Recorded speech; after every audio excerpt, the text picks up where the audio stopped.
Have you ever wanted to watch all of my 100, 200, and 300 days videos back to back to back? Well, now you can. In today's feature-length movie-long video, you'll get to watch me go from arriving onto my Stardew Valley farm with nothing to the greatest achievement possible, perfection. The perfect binge-watching video. If you do enjoy the video, don't forget to like and subscribe to the channel for more awesome Stardew Valley videos like this. And if you have a Discord, then there's no excuse for you not to be a part of my Discord server. So join that by clicking the link in the description. So without further ado, grab some popcorn, get yourselves comfy, and please enjoy.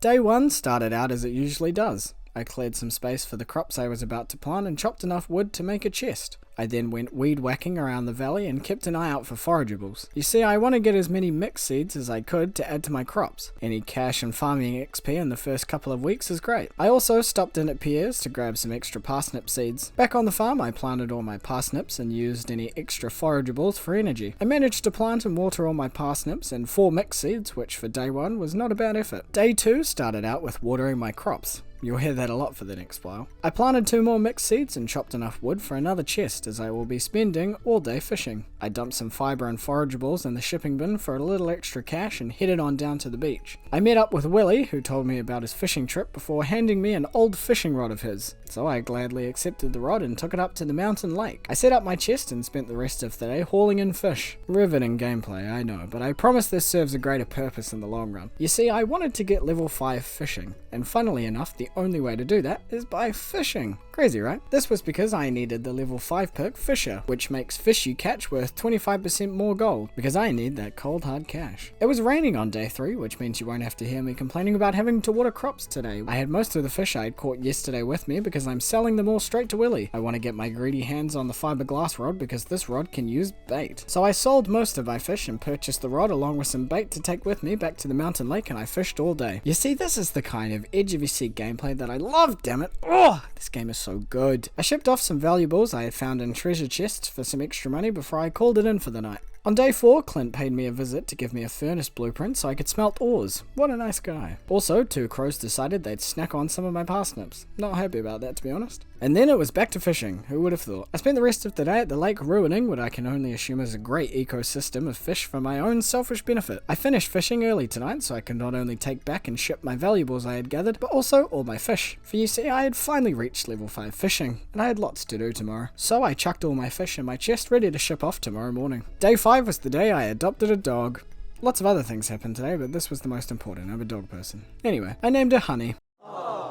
Also, my parsnips are ready. I saved 14 of them for energy and shipped the rest along with all my fish. I did save any iridium chubs I had caught for energy because, as you'll see, I'll need it. Being day 5, the mines had opened up, so I headed up there bringing my pickaxe and chest with me. We were gonna go cave diving. Today's mining expedition goals looked a little something like this. Get 45 copper ore and get to level 20. I needed enough copper to make a furnace and 5 copper bars, and my goodness, did I outdo myself today. I passed level 20 and got to level 25 and had more than enough copper for 5 copper bars. I went to bed that night and I dreamt about how awesome I am.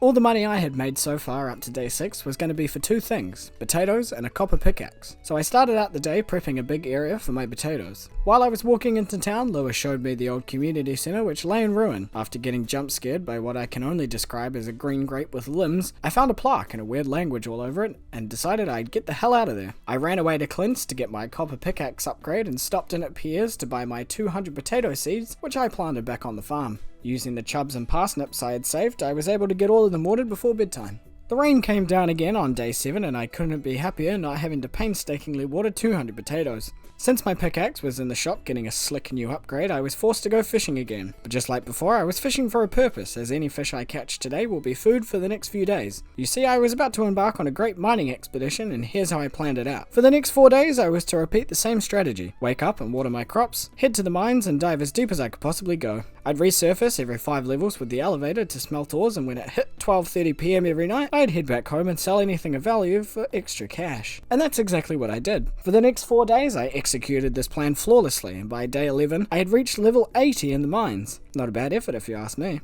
Day 12 and all my potatoes were ready to dig up, and I was praying to the farming gods it was enough XP to get me to level 6 farming. After harvesting all my potatoes and rice, I was a slither of XP away from level 6, but I still had 2 cauliflower left from my wild seeds I had planted all that time ago, which I hoped would get me over the line. I didn't take any chances though, so I took off to Pierre's to get 8 parsnip seeds, which I planted just to be sure. At level 6 farming, you unlock quality sprinklers, which I was going to need lots of for all the strawberry seeds I was about to get, hence why I needed to get to level 80 in the mines.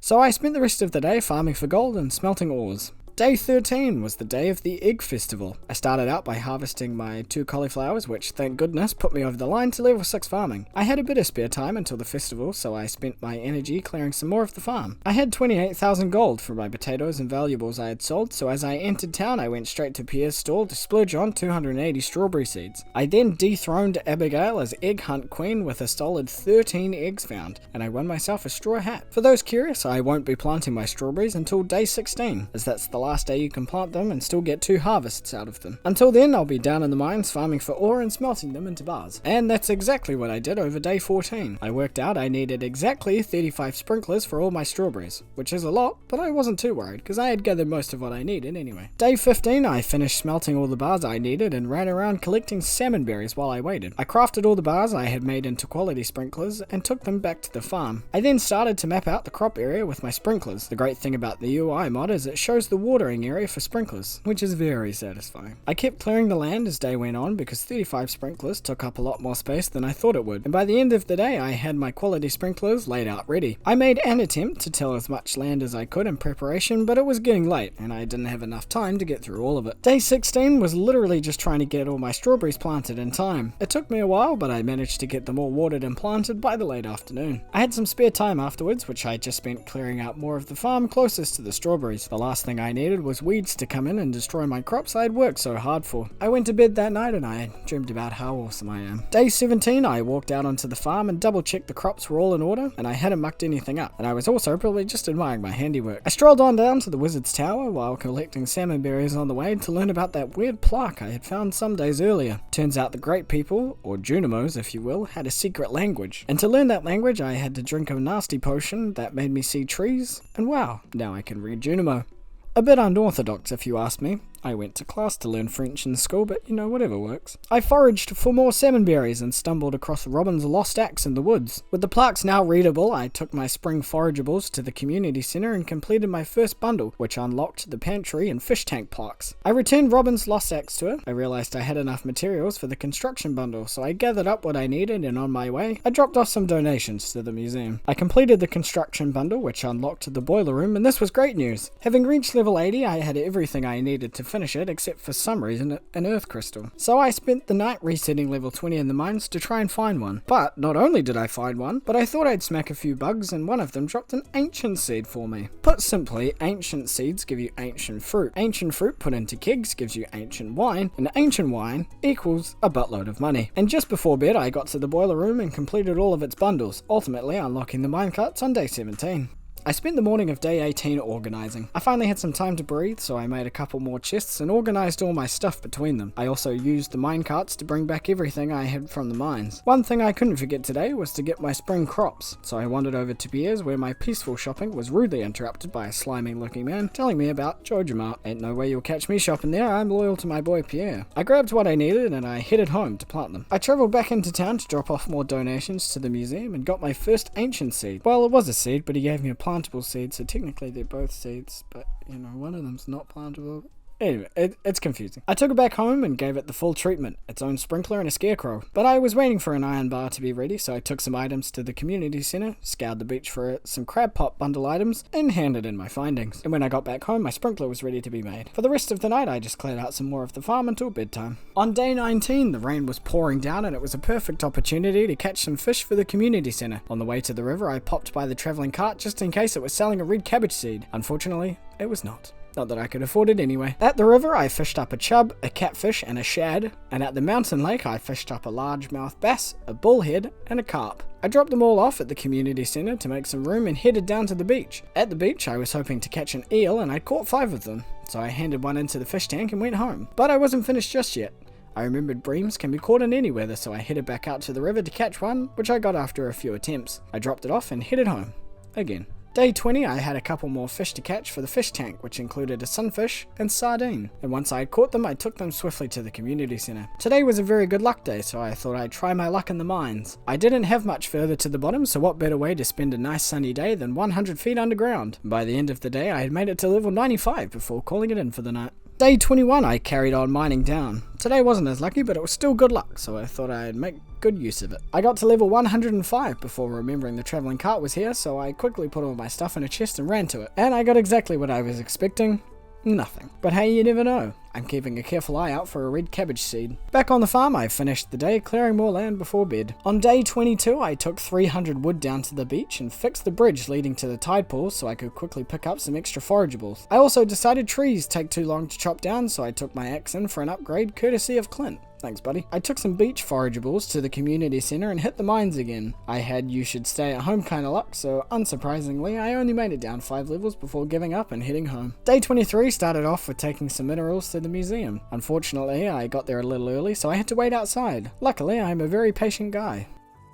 I decided a good use of my time was to use the minecarts to bring back my chest full of stuff from the mines back to the farm. I did some reorganizing and then hit the mines. I was low on coal and I wanted a head start on slaying 500 dust sprites. You see, slaying 500 of them gives you the burglar's ring, which doubles your chance at loot when you slay monsters, and it is very good. So I did this for the rest of the day. All my strawberries had grown up and were ready to be picked on day 24, so I spent the morning harvesting them all before chucking them in the shipping bin. The day before, I had found the final dwarf scroll and I was about to donate it before noticing that the door was locked. Then it dawned on me that the flower dance was today, which meant no one was open. So I entered the flower dance and went around talking to everyone. I even plucked up the courage to ask Abigail to dance with me, but got absolutely rejected. So I stood in the corner, totally not embarrassed or anything. They ask you how you are, you just have to say that you're fine when you're not really fine, but you just can't get into it because they would never understand. But overnight I made 42,000 gold on strawberries, so take that, Abigail. I don't need love when I have money. Day 25 I started out doing what I meant to do yesterday, which was to add the last scroll to the museum. But I had to wait outside, which totally doesn't annoy me or anything. I collected the Dwarvish translation guide so I could speak to the dwarf. You see, I didn't have to trip out to know Dwarvish, but Junimo, you have to see trees and become one with the values. It's just weird. I picked up my copper axe from Clint, and with my newfound wealth, I picked up the first backpack upgrade. Back on the farm, I chopped down the big logs with my new axe and thought I'd spruce up the farm a bit by adding some stone walkways. I left this gap in the walkway because I'm going to do something really cool in it. Then I laid out plans for an oak tree farm. I was going to need a lot of oak resin, so I planted all the acorns I had in my chest, and then I headed to bed. Day 26, I immediately filled in the gap because I didn't actually have a cool idea and it looked stupid. That's better. I popped down to see the travelling cart, no red cabbage seed today. I spent more time clearing land on the farm, then I took a break to go to Robin's to purchase myself a coop. I got back to work, clearing out more land when I got back, which took up the rest of my day. I started out day 27 with a trip to the beach to forage for some shells and coral since it was such a lovely day. I decided to stand in the rain and fish, which is what I did all day long, because I was money hungry and I needed money for blueberry seeds, damn it. Day 28 was the second and final harvest of my strawberry seeds, so I spent the morning picking them all. Also, all my spring crops were ready, talk about cutting it close, so I headed off to the community center to drop them off at the pantry. I dumped my strawberries in the shipping bin and made 5 more quality sprinklers. Then I stood in the field and did some big brain calculations to figure out how much money would go towards summer crops and how much I'd have left over. Turns out I would have lots of money left over, so I was very much in the clear. After my calculations, I made more sprinklers, totaling 64 quality sprinklers. Look, I have to make $1 million gold by the end of this, so you bet I'm gonna go big. To end the spring season, I did what any normal person would do and stared out over my farm, not moving for hours, like a normal person. It was the first day of summer on day 29. My strawberries had died off, so I took to scything them down. I tilled the rest of my crop area and headed off to Pierre's. I'm sure he had a heart attack after I left, seeing how much money I spent on seeds. I got 480 blueberry seeds, 32 melon seeds, the 4 summer crop seeds I need, a poppy seed, and a sunflower seed. Then for the rest of the day, I planted and watered every single seed. You see, the blueberries were going to be my main source of income for the summer season. The melons are for the quality crops bundle, the 4 summer crops are, unsurprisingly, for the summer crops bundle, and finally the poppy and sunflower seed are for bulletin board items. Day 30 I went around the valley catching community center fish. At the beach I caught a tuna, a pufferfish, a tilapia, and I found an oyster. On the way to the mountain lake I dropped off my catches to the center and completed the crab pot bundle. At the lake I caught a very hard to catch sturgeon, which I also dropped off at the center. Back on the farm I emptied out the bat cave with all its fruit and cleared out more of the farm until bedtime. I had also reached level 5 foraging overnight, so I chose the forester perk, which gave me more wood when chopping trees. Day 31, I started out the day with a light jog around the farm. Don't ask me what was going through my head during this moment because I could not tell you. After getting some morning exercise, I thought a good use of my time would be to gather materials, so I did that by resetting level 20 in the mines and farming for stone, copper, fiber, and anything else I could get my hands on. Obviously, I got a bit bored, so I swapped it up by heading down to level 40 and essentially doing the same thing, which pretty much took up the whole day. I felt like splashing some cash around on day 32, so I went and got myself an axe upgrade as well as a silo from Robin. Then I spent the rest of the day in the mines resetting level 40. Today I was looking for iron, stone, dust sprites, and any other minerals, so pretty much the same as yesterday. Day 33 started off with checking the travelling cart, and decided I'd grab myself a rare seed as I was going to need one come the next season. I added some wooden paths around to the crop area and stone walkways around it. I made myself a goal to make a nice looking farm, and I was taking that very seriously. My pockets were still feeling quite heavy with gold, so I splashed out on the last backpack upgrade and bought some salads from Gus in the saloon. I took off to the river to do some fishing and hopefully catch some fish I hadn't caught yet. I got quite lucky today because I fished up an ancient seed and glass shards, which I wasn't too mad about, and I added a few new fish to my collection. It was day 34 and I thought what better way to spend my morning than by waiting outside Clint's for 3 hours. Once I was inside, I collected my steel axe and opened all my geodes I had collected over the last few weeks. I ended up opening a few minerals I hadn't donated yet, so I popped over to the museum to donate what I could to Gunther. Then I went back to Clint's to finally put my pickaxe in for an upgrade before heading back home. Back on the farm, I grabbed some wood and some stone and paid Robin a visit. I asked her to build me a barn with the materials and money I gave her, and she said sure, why not. I was eager to try out my new and improved steel axe, so I put it to work clearing out more of the farm now that I could whack out the big logs, and that's what I continued to do for the rest of the day.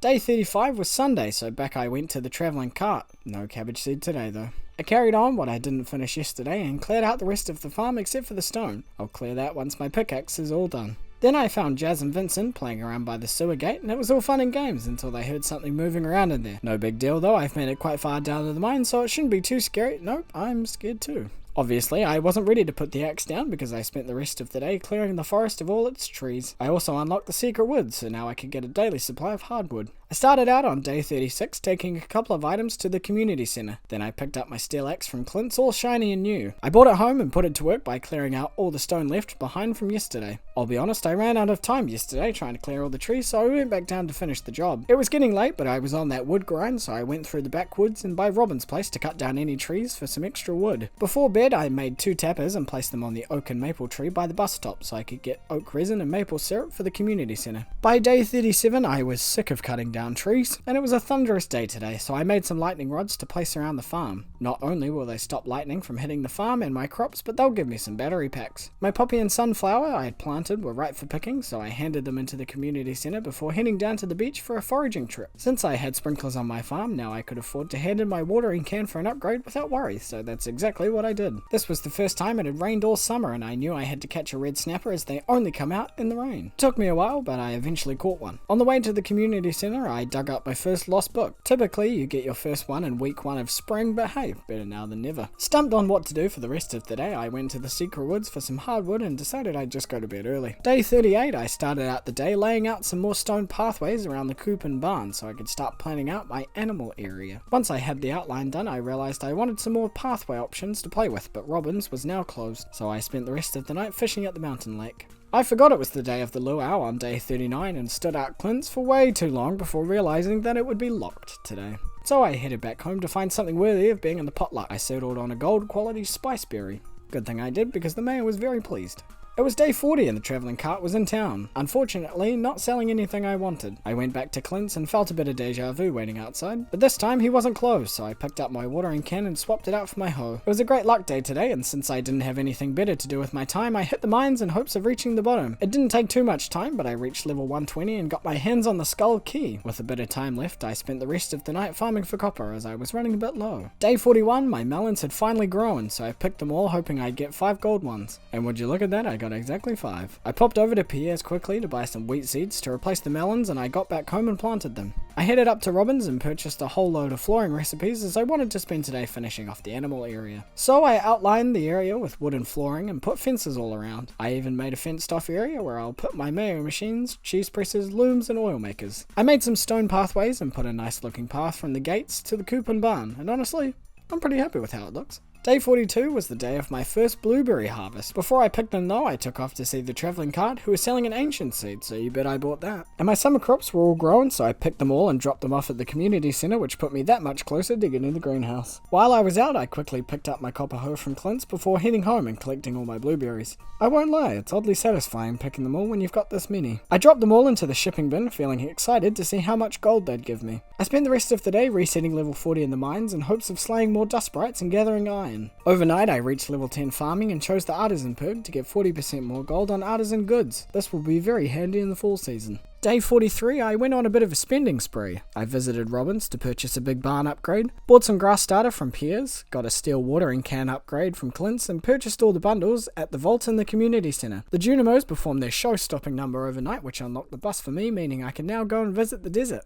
I started off day 44 by putting tree fertilizer all over my oak tree farm so they'd grow a bit quicker. I had also left these triangles in the pathway for decoration, so I planted a couple of trees next to an iron lamppost and added some grass to make it look nice and pretty. Like I said, I was taking this good looking farm goal very seriously. Since my oak trees were going to be fully grown soon, I hit the mines to reset level 20 and 40 for copper and coal. I was running low on both and I was going to need a lot of tappers. So I spent the rest of the day doing just that before heading to bed. Day 45, both my maple syrup and oak resin were ready, so I collected a few more items out of my chest and dropped them all off at the community centre. Then I got all my acorns and took them all to the desert, not before squaring up with Pam first. You see, I was going to need a lot of wood for kegs, and any money I could save would help me in the long run. So my plan was to plant a load of trees in the desert and leave them to grow on their own for a while until I needed lots of wood. Also, I met Sandy, who probably has the loneliest job in the world, but anyway, I got to laying out my acorns and had them all planted by late afternoon. Back in the valley, I had picked up some cactus fruits and coconuts, and it was exactly enough to finish off the exotic foraging bundle in the pantry. I was a bit lost on what to do for the rest of the day, so I did some chores around the farm until bed. It was day 46, and not only was it time for another blueberry harvest, but my ancient seed had finally grown a fruit. I paid Clint a visit to pick up my steel watering can and went past Robin's, but forgot on the 18th of summer she visits Harvey's clinic, so no coop upgrade for me today. I went back to Clint's and got him to upgrade my hoe to a steel one, and decided I'd spend the rest of the day in the Skull Cavern. I didn't have any bombs, and it didn't help it was an unlucky day, so it wasn't the best, but I got a few materials from it. Also, I had a very close call with some purple slimes. I made it to level 34 and had a few iridium ore by the end of the day, which honestly wasn't a bad effort. On day 47 I visited the travelling cart, but nothing piqued my interest. Today's mission was to complete the specialty fish bundle, which started off with catching a wood skip in the secret forest. I took a quick pit stop into Robin's to grab a big coop upgrade before continuing on to the mines. I took the elevator down to level 60 and fished in the icy pools to catch a ghost fish. The last fish I needed was a sandfish from the desert, which I caught on my first cast. With the specialty fish in hand, I went to the community centre and handed them in to complete the bundle. On the way back I stopped off at Piers to grab an apple and pomegranate sapling. When I say these trees cause me trouble in the future, I mean it, and you'll soon see why. I took my crab pots from the lake to the ocean to try and get some more crab pot items, but apart from that I kinda just moped around for the rest of the day.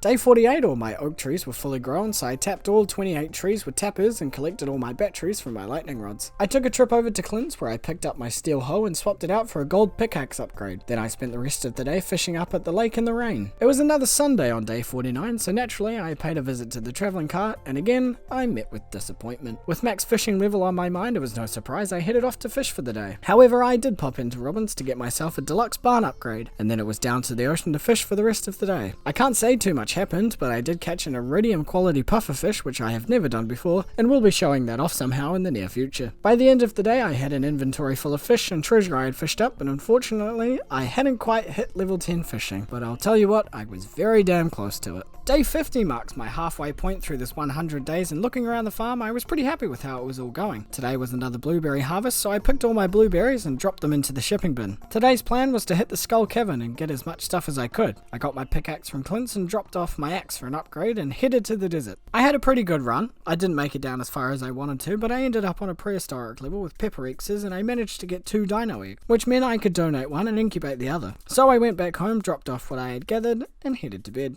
Day 51 I was starting to do some calculations on what was going to be the most profitable crop for the fall season. You see, I have 2 options, cranberries or pumpkins. I came to a conclusion that pumpkins, if I could pull it off, was a clear winner because I could put them into kegs and make pumpkin juice. I then made a cheese press, mayo machine and oil maker as I wanted to complete the artisan bundle soon, and I was planning to get some animals tomorrow. I dropped into the museum to donate some things I had picked up yesterday in the Skull Cavern before foraging around at the beach. I stayed at the beach and fished for the rest of the day where I got max fishing level. 2 down, 3 to go. As promised yesterday, I bought myself some fluffy friends on day 52, so I headed down to Marnie's where I got myself Sir Cluck-a-Lot and Dame Eggy the chickens, Bessie the cow, Flap the goat, Brad the duck, Todd the sheep, Hops the seventh the rabbit, and finally Crispy the pig. Before I left, I got myself 2 auto grabbers to put in the coop and barn. I picked up my axe from Clint's and got back home to see all my new additions. Aw, look at that. They're fitting in already. I spent the rest of the day in the mines resetting level 20 for copper as I was running a bit low. Day 53 started off with picking another ancient fruit and popping it into the seed maker, which I then planted so my quality sprinkler was full of ancient fruit plants. I hadn't been into my fruit cave for a while, so I cleared it out and it had quite a lot in there for me. I took a trip into town to donate a vertebrae to the museum and drop off some apples to the community centre. Then I figured I'd pass time for the rest of the day in the mines farming for dust sprites and iron. Day 54 was the final blueberry harvest, so I went and picked my berries one last time before dumping them into the shipping bin. The travelling cart was back with more disappointment. I kinda moped around the farm for a while, not really knowing what to do. Then I remembered the Monster Slayer goals and needing to get 500 dust sprites, so back off I went to the mines where I spent the rest of the day slaying them. Before I went to bed, I added a couple more rows of oak trees to expand my oak resin farm a little bit further. And this is where I chopped my pomegranate tree down because it was in the way. My first oak resin batch was ready on day 55, so I went around gathering them up along with even more batteries. At this point, I had 67 of them, so I think I am pretty good on batteries. I went to Pierre's and bought myself another pomegranate sapling to plant and then spent the day replanning and recalculating my fall crops idea. After a while, I came up with the idea to go halves on pumpkins and cranberries and fill the crop area with both. In total, it would cost 85,000 gold to get 240 of each crop, but I had more than enough. On day 56, I popped down to the travelling cart, not expecting much, and I was right. Nothing good today. Knowing I had to make a lot of kegs, I decided I'd spend the last day of summer in the mines to reset level 20 and farm for copper. I had more than enough iron, but my copper supply was running low. I kept mining until it hit 10 PM, and I headed down to the beach where the town was waiting for the moonlight jellies. We launched the boat and waited for them to come into shore.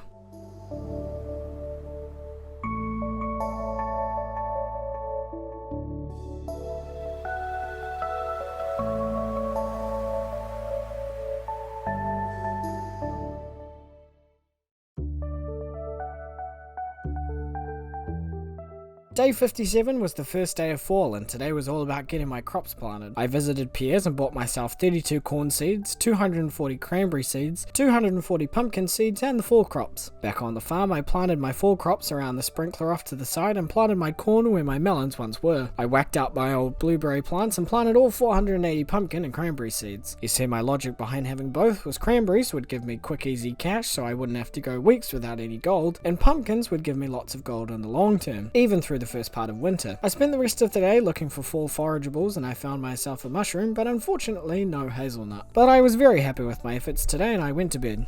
It wasn't a very nice looking day on day 58, but I was back on the hunt for a hazelnut. While I was going through town, I found Robin and Lewis putting up the special orders board. I checked the board and usually I'd pick up Robin's resource rush straight away, but the prismatic jelly quest was right there, so I chose that instead. I continued looking for hazelnuts all around the valley, but unfortunately found none. I took my frustration out on cutting down the mahogany trees I'd planted. With not much else to do, I hit the mines in search of a prismatic slime, and thus starts the saga of the unfindable prismatic slime. I spent days 58, 59, 60, and 61 looking for the slimy little rat, and I got nothing for 4 days straight. The only other things that happened over these 4 days was on day 59 I got my hands on a hazelnut and finished the fall foraging bundle, and got level 10 mining, which puts me at 3 out of 5 max skills. I took a quick break on day 60 to grab a walleye while it was raining for the community centre. In day 61 I completed the Monster Slayer goal for dust sprites and got my burglar's ring. Apart from that, I was scouring the mines from morning to night with no avail. But then, on day 62, after what felt like hours of searching, on level 51 I found what I had been searching for. And just to make things better, I got 2 jellies with my burglar's ring. So I ran down to the wizard, and although I was tempted to throw it at his head for the work I put into getting this damn jelly, I handed it over to him. I spent the rest of the evening back on the farm smelting ores and running around the farm. Not too sure what I was up to here. I also added a lovely path through the trees to the bat cave before bed. Day 63, apparently there was an earthquake in the night, so I went to investigate. Don't worry though, it's okay, it was just a meteor. Nothing major. I noticed a couple of the community center items required having a kitchen, so I popped by Robin's to get myself a house upgrade. Then I spent the rest of the day in the skull cavern before calling it a night. It was day 64 and I was seriously considering chopping my apple tree. I only had it for the fodder bundle, but I had already completed it, and I could easily complete the artisan bundle without it. So with that in mind, it had to go. I also put it in a really dumb spot, and it looked out of place, so I think it was inevitable. Also, my cranberries had finally grown, so I went along and picked them all. I dumped them into the shipping bin and paid a visit to the special request board to see what new ones were up. I chose to get a curious substance, and I started to prepare for another week of searching, because this one you had to get from ghosts, and ghosts don't spawn very often. Oh, I got it. On the same day that I picked up the quest. What is happening right now? Also, I caught my last community center fish, a tiger trout, and the fish tank was complete. On day 65, I used some money I got from the cranberries to stock up on bombs from the dwarf. Then I waited patiently outside of Pam's trailer to butt heads with her. I do this because she doesn't like it, and she walks quicker to the bus. I arrive at the desert, and it's time to deep dive into the cavern. I spent all day carpet bombing each level, and I made it all the way down to level 70 before being stuck on a prehistoric level and leaving. Heading home, I had 98 iridium and 2 prismatic shards, one of which I turned into the galaxy sword before taking the bus back home. Back on the farm, I dropped everything into my chests and I checked in on my animals, and my dino had hatched. I decided to call him Doug, and then I went to bed. Day 66, I was determined to complete a few bundles today, so all morning I spent preparing all the items I would need to complete 3 bundles, which were the Artisan Bundle, Chef's Bundle, and Animal Bundle. By the afternoon, I had everything prepared and headed off to the community center where I completed all 3 of them. That night, this is the exact moment I saw the rare seed in my chest and realized I had forgotten to plant it. But that's okay, because I was more than on track to get the greenhouse soon, which meant I could just grow it in there. Emily paid me a visit the morning of day 67 and said I was free to use her sewing machine. I appreciate the offer, but I like my fit the way it is. I'd racked up quite a few geodes from mining, and I thought I'd head over to Clint's to open them all. 35 open geodes later, I had quite a few minerals to donate to the museum, so that is exactly where I headed next. I also got a rare crow, so I swapped it out for one of my normal ones back on the farm. My pumpkins were going to be ready soon, and I was down on wood for kegs, so I took to the desert and cut down any trees that had grown. Being the sustainable person that I am, I replanted and expanded the desert forest I was creating and took the wood back home. Day 68, I visited the travelling cart and got exactly what I was expecting. Nothing. I still felt like I needed more wood just to be sure, so I chopped all the trees south of the farm. I headed through the backwoods and around the lake chopping trees too. That was until Willie kindly gave me a copper pan since the boulder was removed thanks to the great people. I mean, Junimos. Now I could pan for gold just like in the good old days. That evening, I made 50 kegs and placed them in one big line across the bottom of my farm. And before bed, I decided I wanted to redecorate and bring my bed closer to the entrance. Not too sure why honestly, but I just did it.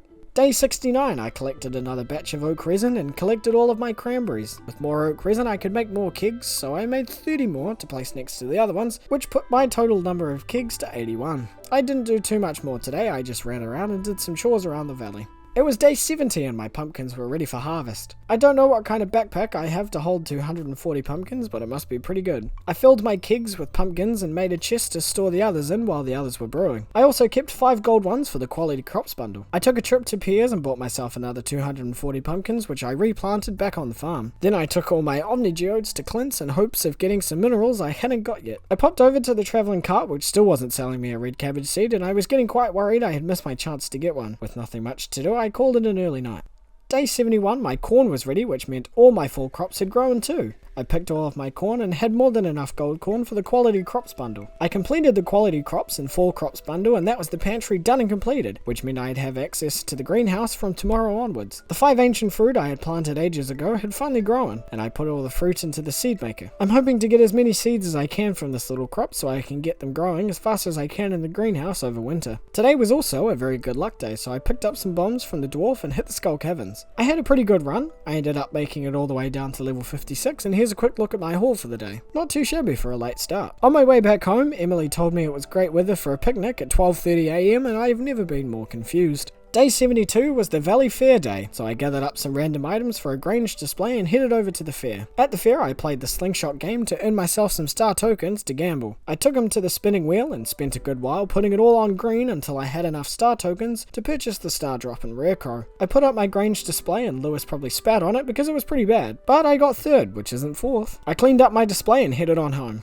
Day 73, I paid Robin a visit so I could move my greenhouse more to the left. You see, I wanted to expand my tree farm at some point. Back on the farm, I made 6 iridium sprinklers and took my ancient seeds and some speed grow to the greenhouse. I laid out my first row of ancient seeds along with planting my rare seed. I went back up to Robin's once again to get myself a trusty steed. Sure, walking's fine, but horses are definitely faster. With my greenhouse out of the way, I started to expand the tree farm further. With the expansion, I could add maple trees and pine trees, and because there were 6 rows, I thought the section could easily fit 2 rows of 4 of each. each tree. So I planted all the seeds, except for 2 pine trees because of the pomegranate tree, and put tree fertilizer over them so they'd grow quicker, and I went to bed.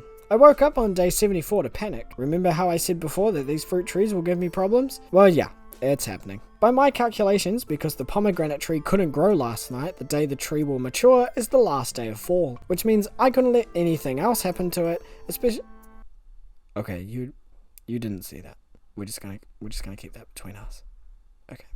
So I got rid of the walkways around it and hoped it would give me a single pomegranate on the last day of fall. It wasn't all doom and gloom today though, because my first batch of pumpkin juice was ready. So I collected all of it, got more pumpkins out of the chest and started brewing another batch. And my cranberries were ready for another harvest. Thinking of the payday overnight made me totally forget about that damn pomegranate tree. I visited the special quests board and picked up Emily's rock rejuvenation, so I went back to the farm and got everything I needed. On the way I got distracted picking up Linus's basket and returning it to him. I found Emily working in the bar and gave her all the rocks she wanted. Day 75, my stable had finished construction and I got to name my horse, so obviously I named him Clip Clop. I took him for a ride down to the travelling cart, who still provides nothing but disappointment. But it was a very good luck day today, so you know what that means. Skull Cavern Dive! I rode Clip Clop to Pam's trailer to butt heads with Pam again, and it was off to the desert. I spent the rest of the day in the cavern making it down to level 60 before it got too late. And here's a quick look at the loot I got.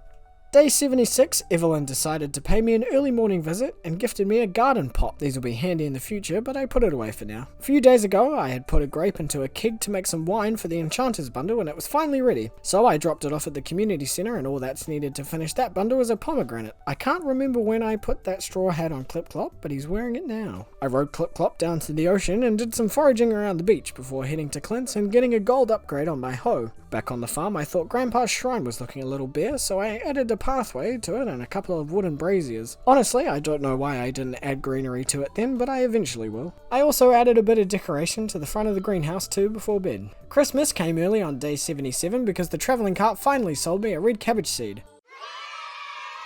I raced back to the greenhouse to plant it next to my rare seed. I planted and fertilized 3 mahogany tree seeds by Grandpa's shrine and somehow lost Clip Clop. It's okay though, I found him hiding behind the trees. I rode him into town to visit Pierre's so I could purchase all 6 fruit trees as I was going to plant them all in the greenhouse. And that's exactly what I did when I got back home. You can tell I'm losing the plot a wee bit here, so I went to bed early that night.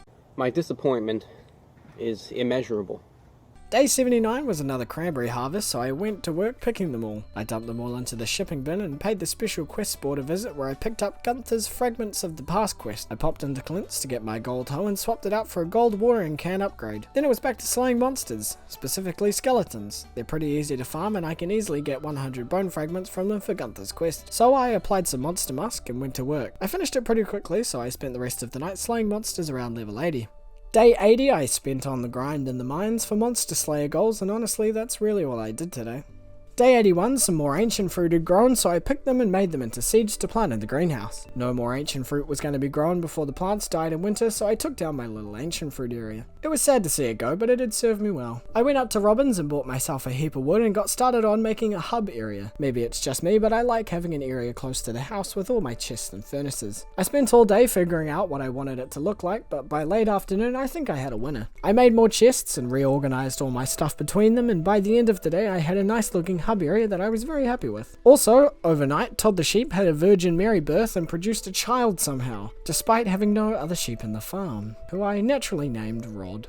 All that sweet pumpkin juice was ready for me on day 82, so I collected it all up and dumped it in the shipping bin, which was perfect timing because my next pumpkin harvest was tomorrow. I went down to the Hat Mouse and surprised Clip Clop with a nice new bow for all his hard work. Then I spent the afternoon cleaning up the farm a bit. I moved the lightning rods out the way, added some greenery around the pond, and added some grass around Grandpa's shrine before going to bed. Day 83 I collected my oak resin and added more tappers to the other oak trees I recently planted. I said hello to all my animals and started harvesting my pumpkins. I won't worry about replanting anything because it's turning into winter and nothing grows in winter. I filled my kegs with pumpkins and took a trip to Robin's to get myself a workbench. Honey really doesn't want to let me back onto the farm, but once I am, I start working on a crafting area. I'll be using the workbench and chests around it to help me with obtaining perfection. You see, for perfection you need to craft one of everything, and by having chests around a workbench I can keep tabs on what I need material wise to craft everything. So I set it all up, and once I add some greenery I think it'll look quite nice. I stayed up late tonight because it was Spirit's Eve. I blitzed through the maze and got myself that golden pumpkin before heading home. Day 84, I was holding my breath walking out to see if I had a pomegranate on the tree, and I did! Today was the last day of fall and I had one last cranberry harvest to pick. I only just remembered that I had finished Gunther's quest days ago, so I bought him his 100 bone fragments and dropped the pomegranate off to the community centre. I felt a wave of relief after handing that in, I won't lie. I picked up my watering can from Clint's that I also gave in days ago, but just kind of forgot about. And back on the farm, I harvested my crops for the last time of the season. I fixed up the back of the tree farm and got to work figuring out how my new crop area was going to work. I mapped it out with fences and I had an idea of what I wanted it to look like, so I went to bed ready for winter.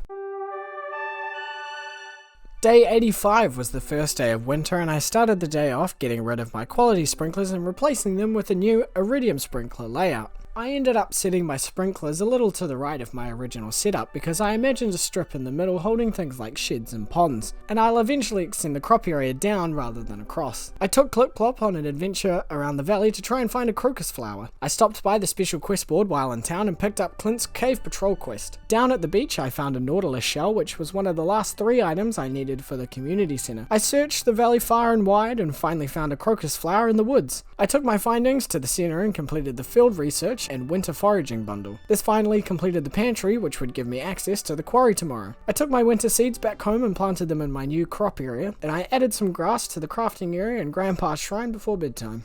It was day 86 and my red cabbage seed had finally grown and it was time to finish the community centre. On the way I ran into Krobus, who took one look at me and ran away. So obviously I followed his footsteps up to the playground and found him hiding in a bush. He gave me the magnifying glass before running away, which meant I could now find secret notes.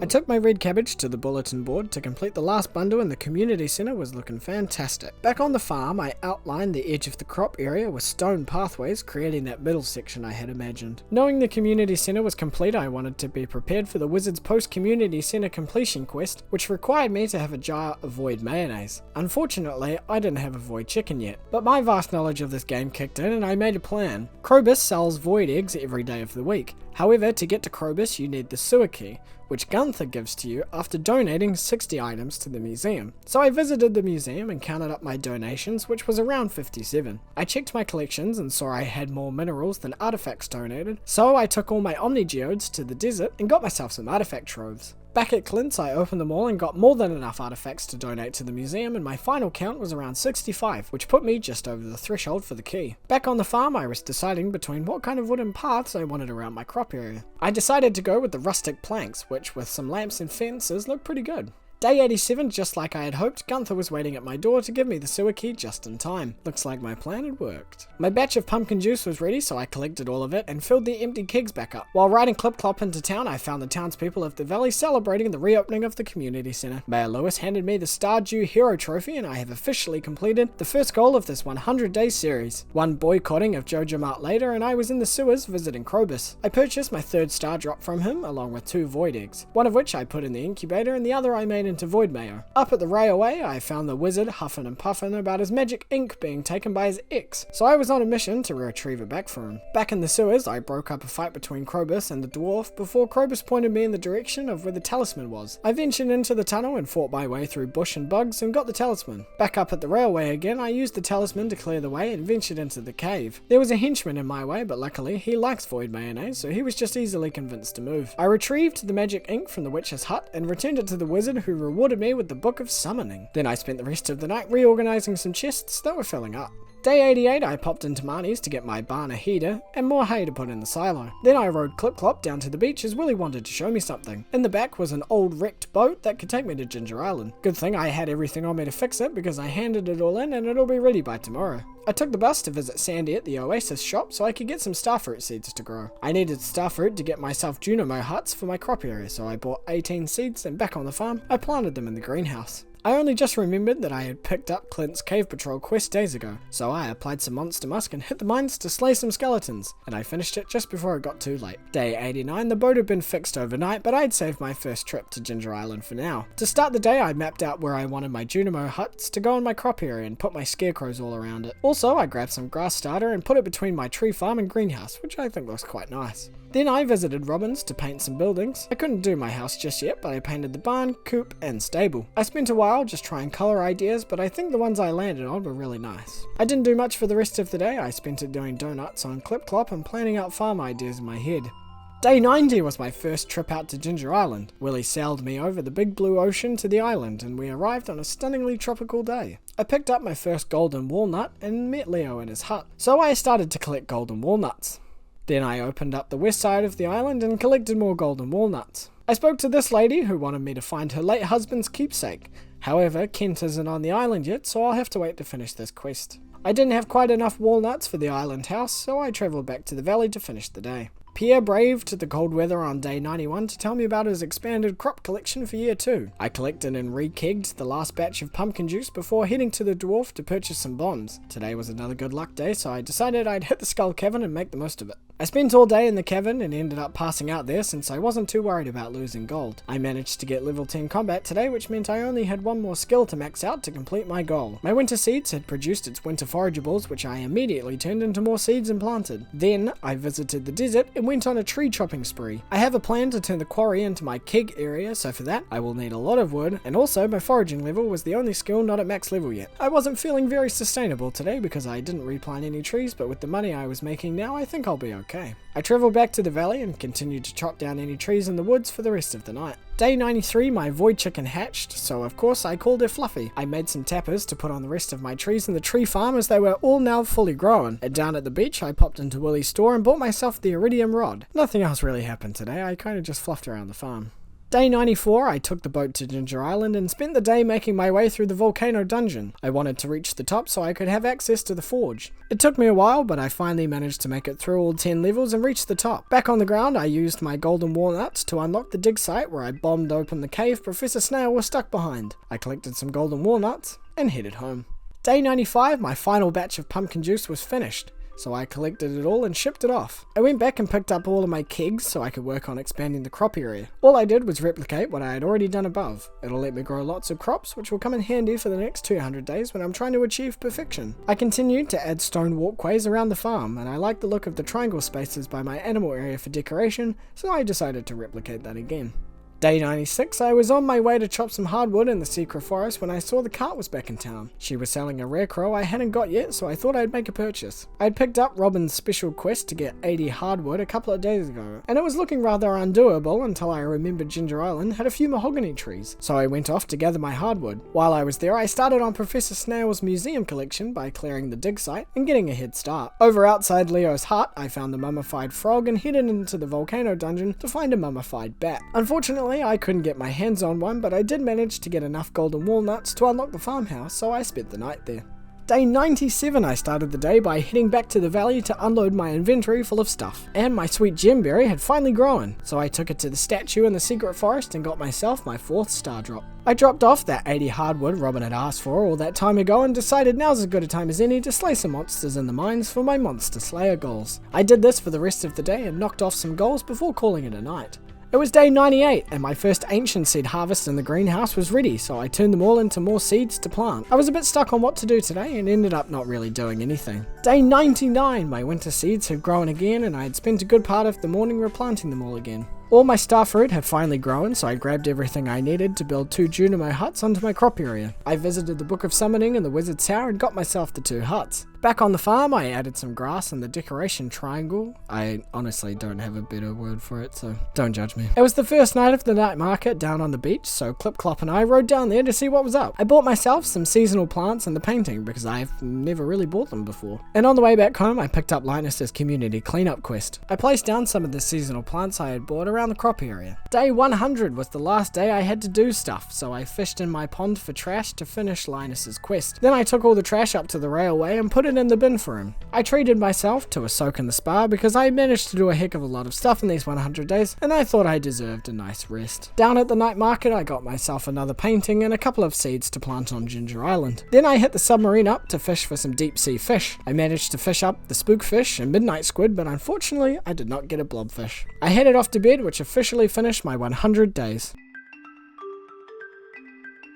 I started out my first day back on the farm by taking a birthday gift to the wizard. Something I didn't do in my first 100 days was giving gifts on birthdays, and I won't regret that, right? I took Clip Clop for a ride through the backwoods and stumbled across Linus taking a dip in the lake, in the middle of winter.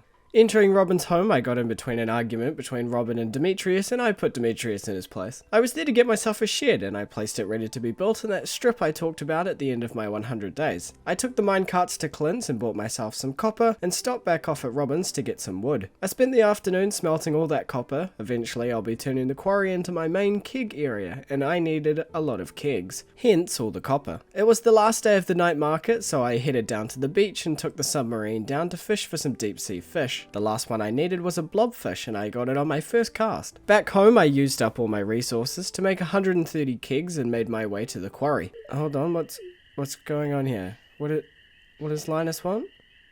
What is... Oh, I see. Anyway, I started to clear out the quarry but ran out of time, so I headed to bed. Day 102 I started out by collecting some maple syrup. I said hello to all my animals and took the minecarts back to the quarry to keep clearing it out. After it was all clear, I started on placing all my kegs and paths, and by the afternoon I had about half the quarry filled. For the rest of the day I applied some of that new Calvin Klein Monster Musk perfume and slayed monsters for Gil's monster eradication goals until bedtime. It was day 103 and my shed had finished being built. The purpose of this shed was to have it filled with crystallariums. One half would replicate diamonds and the other half would replicate jadestone. Diamonds would give me some extra money, and jadestone will allow me to purchase staircases from the desert trader every Sunday. I headed up to Robin's again and I bought myself the deluxe shed upgrade before taking all my geodes over to Clint's. But it was just my luck that he's not in today, so once again I got my musk out and hit up the mines to slay some monsters, which I did for the rest of the day. Day 104, another batch of oak resin was awaiting my collection, so I picked them all up. It was Granny Evelyn's birthday today, so I rode Clip Clop over to her house and dropped off a nice big diamond for her. And with nothing much else to do at the moment, I decided a good use of my time would be spent in the mines slaying monsters.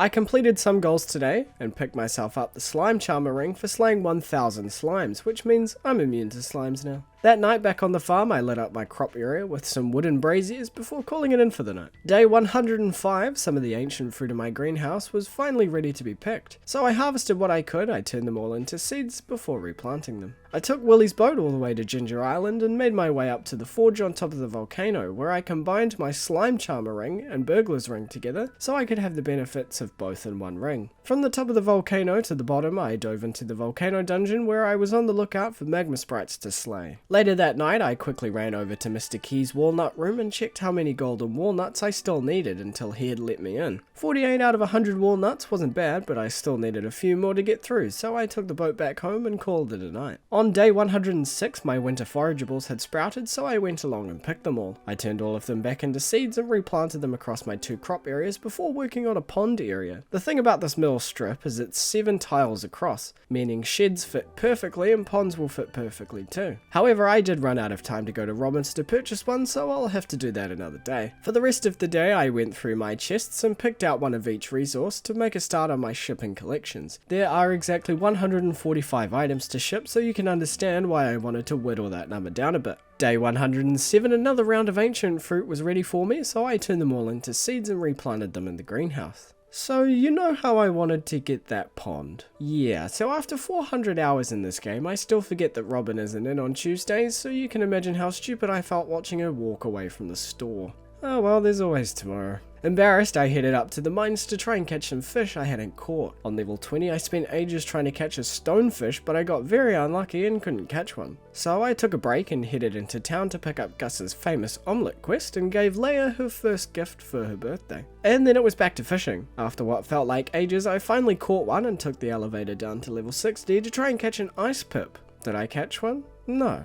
Of course I didn't. Why would I? Day 108 I started out by doing some chores around the farm before heading up to Robin's. I'm getting my pond today, and there's nothing anyone can do to stop me, damn it. I waited out in the snow before heading in, but I got distracted painting my shed the colours of diamond and jadestone. Get it? Because it's the same colours and... Anyway, I finally got my pond and headed back to the farm to set up for another pond right underneath the first one. I'm getting two so that I can have sturgeons in one and a lava eel in the other. That way the sturgeon roe can be turned into caviar and the lava eel roe can be turned into aged roe. These are two things I'll need for the shipping collections. I got some exercise in by doing a lap around the farm and did some foraging down at the beach. I headed on over to Arrowhead Island and tried my luck at catching the glacier fish, one of the 5 legendary fish, and I got it on my first try.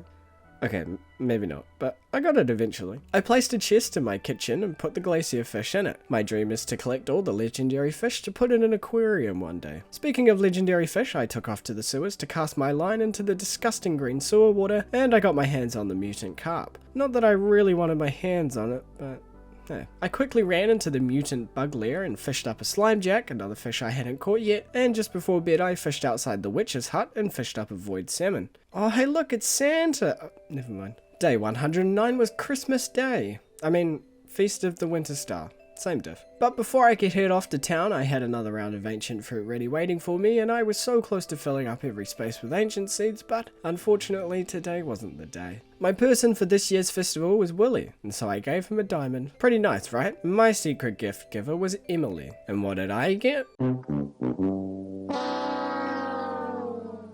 God, it's unbelievable. It was day 110 and it was Clint's birthday today. I took the minecart over to his shop and waited outside for him to open up. I must have got confused because I saw him walk out and I seemed quite sad about it. But then I quickly realized that I was just giving him a present and not upgrading my tools, so I caught up to him and handed him an iron bar. Up at the mountain lake, I fished myself up a sturgeon to put in my first pond when Robin had finished building it, and I moved my chest from the lake down to outside the rundown Jojima. Since it wasn't accessible yet, I put some missing bundle items in the chest ready to go. I mooched my way down to the beach and fished out on the pier until nighttime. I dumped all the fish I had caught into the shipping bin and called it a night. The morning of day 111, I just did some chores around the farm. I popped by Robin's to purchase myself my second and last fish pond, and then I rode the mine elevator down to level 100 to try and get my hands on a lava eel, another fish I added to my collection. Up on level 60, I tried my luck again with catching an ice pip, and yep, first catch was an ice pip.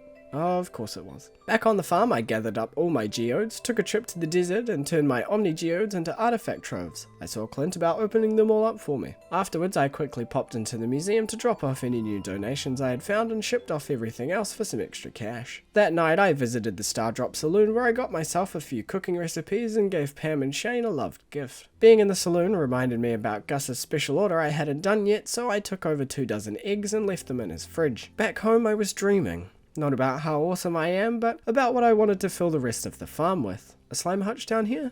Maybe one day. Day 112, Gus somehow managed to fit a whole-ass mini-fridge in my mailbox, so I moved some furniture around to fit it into the kitchen. And then I was off to Ginger Island once again. There are 3 unique fish that can be caught around Ginger Island: a blue discus, which I caught in the river, a lionfish, which I caught from the ocean, and a stingray in the Pirate's Cove, but I didn't have access to that just yet, so I'll get that another day. On the way to the volcano, I dropped off a snake skull I had fished up to Professor Snail, and then mined my way through rock trying to find a mummified bat. Did I find one? Actually, I did, and I dropped it off on the way back home. Back in the valley, I dropped by the saloon and saw everyone enjoying the omelette I funded with my own eggs, and I gave another loved gift to both Shane and Pam again before calling it a night.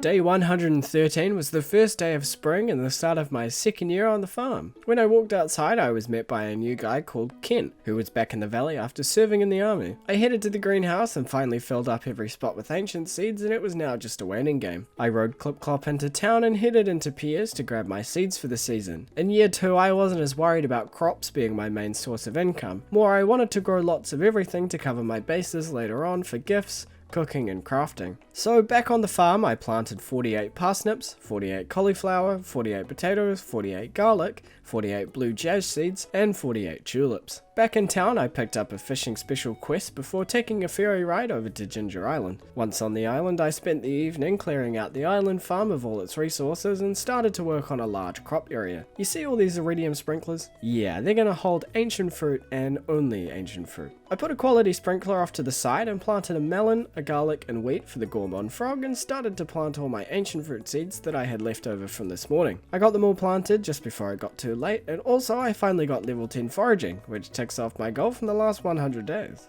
Day 114, I was out in the rain adding some paths to my island farm area to help stop weeds from attacking my crops. I tried to add a gap in the pathways like I tried to do next to my oak resin farm all that time ago, but it turns out I never learned because it just looked stupid, so I just filled it in. Happy with how my farm was looking, I found a gem bird on the north part of my island and put the amethyst on the top pedestal in the secret area. Only 3 more to get. I travelled back to the valley via boat, and back home I chucked my sturgeon into one of my ponds and said hello to my animals, then cleared out the farm of any debris that had spawned. With Kent back in the valley, I could now continue with the war memento quest that weird lady on the island had given me. So I took the war memento to Kent, who in turn gave me some gourmet tomato salt. I handed that off to Gus, who traded it for a Stardew Valley rose, and who better to give a rose to than Sandy? She loved the flower and gave me a universal remote in return. I headed over to George and Evelyn's place, but before I could give George his remote, Evelyn kindly gave me the recipe to bake some cookies. I passed the remote on to George, who gave me an Arctic shard, and I took the shard down to the wizard, who waved me off with a worm.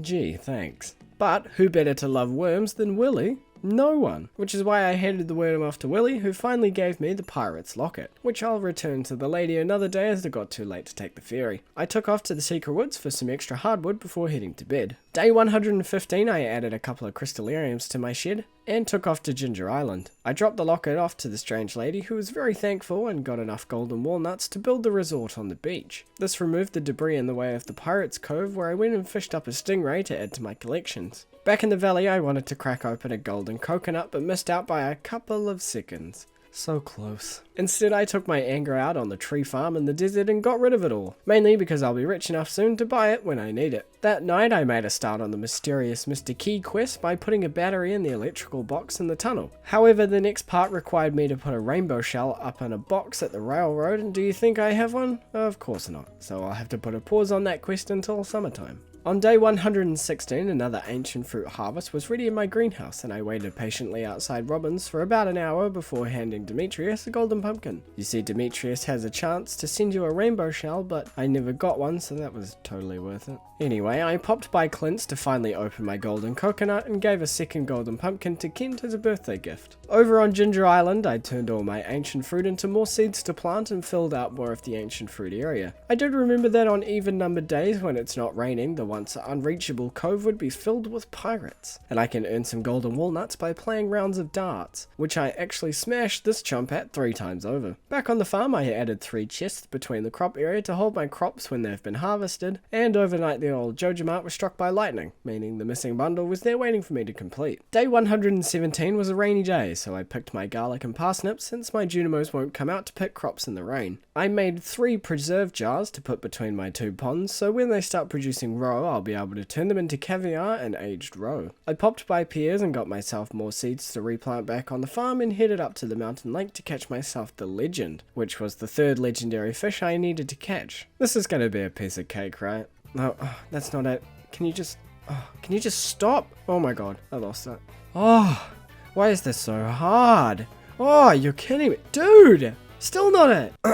Unfortunately, I did not catch it, so I went to bed. Day 118, I started my day with some chores around the farm before gifting Abigail an amethyst and heading over to Ginger Island. I hit up the volcano dungeon to farm magma sprites and gather materials, and honestly, I had no idea you could get dragon teeth from lava lurks, which is game changing. 400 hours in and I'm still learning new stuff. So I spent most of the day running around the dungeon and finishing the day with 6 dragon teeth along with lots of other stuff, which was not a bad effort at all. Before bed, I dropped a diamond into the sturgeon pond as requested and called it a night. Day 119, my house was upgraded. I cannot remember when I found time to purchase that, but it's here now, and it looks great. I gave Mayor Lewis a birthday present and casually waited for Abigail to leave her room to gift her another amethyst. This is not creepy, I swear. Being a very lucky day, I bought some bombs from the dwarf and hit up the skull cavern, which is where I spent the rest of my day. It was day 120 and the Junimos were doing a great job at picking my crops. I think today I made the decision to not replant any crops as I was going to fill the crop area with strawberries in a few days from the Egg Festival. I gave Robbins a visit and purchased myself a slime hutch to be built at the bottom of the farm and started work on decorating it. I'll leave the meteor there for now.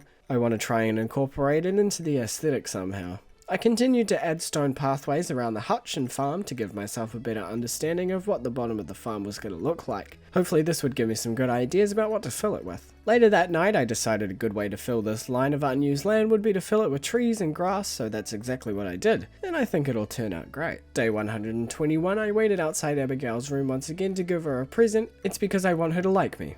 Okay. Anyway, I passed the special quest board and picked up Robin's resource rush, which I totally don't forget about and never complete. Over on Ginger Island, I journey into the volcano dungeon once again to slay magma sprites and gather materials. Back on the farm that night, I noticed an artifact spot and managed to dig up a snake vertebrae. Very rare, and surely that can't happen twice. Wait, what?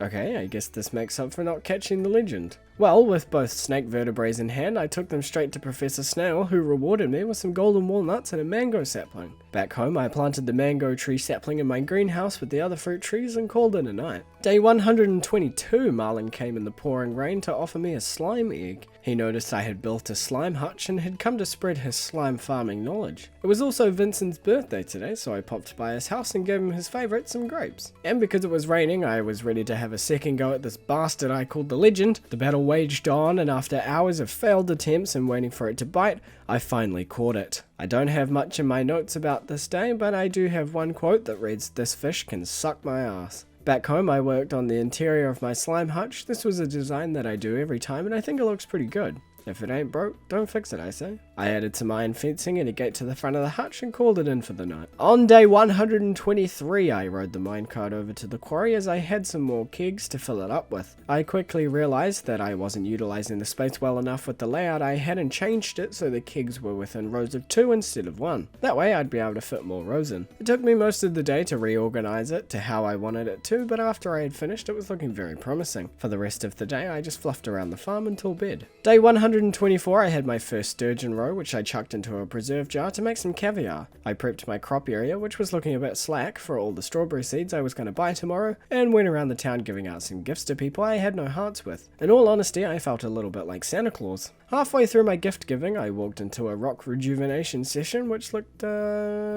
odd. But hey, each to their own. I paid the dwarf a visit to purchase a rare crow he was selling, which I swapped out with a boring one back on the farm. I then spent the rest of the night on level 100 in the mines trying to fish up a lava eel for my second pond. However, I fished up nothing but trash, so I just went to bed. Day 125 was the day of the egg festival, so I got my fields ready and headed on over to town. I went to Pierre's stall and bought all the strawberry seeds I needed, then proceeded to demolish everyone at the egg hunt for the second year in a row. I actually think I got the same amount of eggs as I did last year. After collecting my winnings, I planted all my strawberry seeds and headed to bed. Day 126 was the day of birth for Haley, but before I could drop off her present, I went to Pierre's to get me some bean starter. Then I waited outside Haley's room, again this is not creepy, stop, and gave her a nice diamond for her birthday. Then I stopped by Marnie's to get some decorative hay bales. Back on the farm I planted my beans and put the decorative hay bales around the animal area, just to give it a bit of colour and fun. I decided to try my luck at catching a lava eel again. Honestly, I should have done some more research at the time, because I had no idea the chances of catching one here compared to the top of the volcano on Ginger Island is close to none. So naively, I fished up trash for the rest of the night until it was bedtime. On day 127, I picked up another fishing special quest to catch some sardines, and then I headed on over to Ginger Island. All 3 of my crops on the island farm were growing, so I showed them to the gourmand frog, who rewarded me with 15 golden walnuts for growing them. Using some of those golden walnuts, I unlocked the island trader, who will come in handy later. I strolled on over to the entrance of the volcano dungeon and... Hold on, wait a minute. Sorry.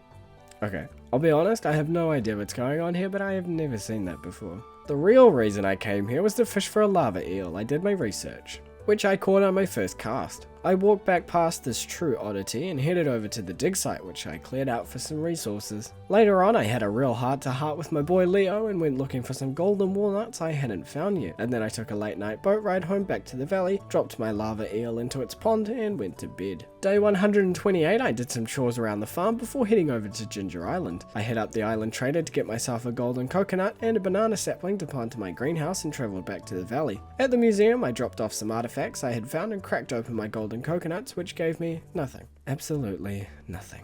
Back on the farm, I popped my banana sapling down at my greenhouse and was now full of every fruit tree possible. And then I made the hardest decision of my life.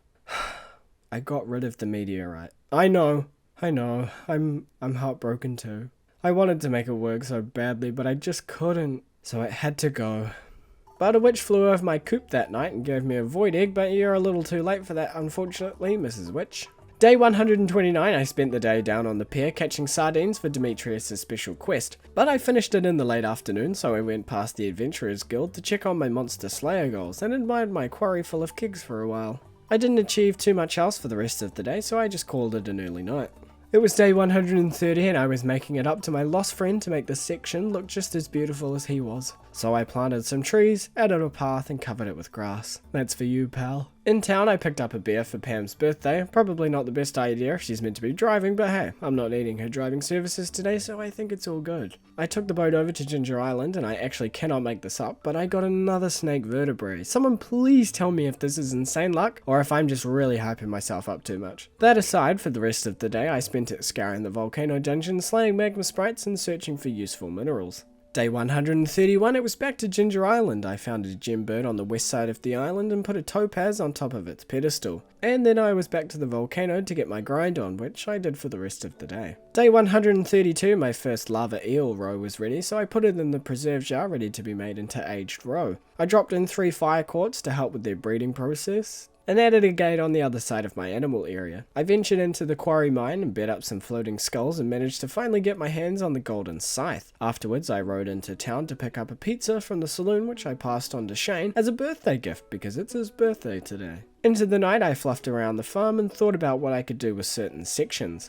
I moved my lightning rods once again and went to bed. Day 133, my first strawberry harvest was ready, but thanks to my handy dandy Junimos, I won't have to pick them. My ancient fruit were looking nice and harvestable, minus a few, but with the amount I had, I could take them to the quarry and turn them into wine, which is exactly what I did. Sunday would now forever be the ancient fruit picking day as they regrow every 7 days, meaning Saturday nights would be when I collect all my ancient fruit wine. I peeked into the rundown Joja Mart and had a look at what I needed for the missing bundle. The great thing is that you only need 5 out of the 6 things to complete it, and I had 5 things ready and available excluding the silver quality wine. So back on the farm I put a dino egg into a mayo machine and made some dino mayo. I rode Clip Clop over to Pierre's to buy some cooking supplies and took all my geodes to Clint's. After opening about 50 geodes I had quite the haul, some of which I hadn't collected yet, so I dropped them off at the museum to donate and the rest I shipped off for money. A quick look at my minerals collection showed that I only had about 5 left to get. I put the dino mayo I had made into the chest I had for the missing bundle and collected all my strawberries. I kept a few and shipped the rest. And that was the day over and done with. Day 134 I spent in the Skull Cavern. Yep, that's about it. Oh wait, we had another Virgin Mary birth overnight as Crispy gave birth to a baby pig, who I named Bacon. On day 135 I picked up a Ginger Island special quest from the board which tasked me to catch 5 of each unique fish,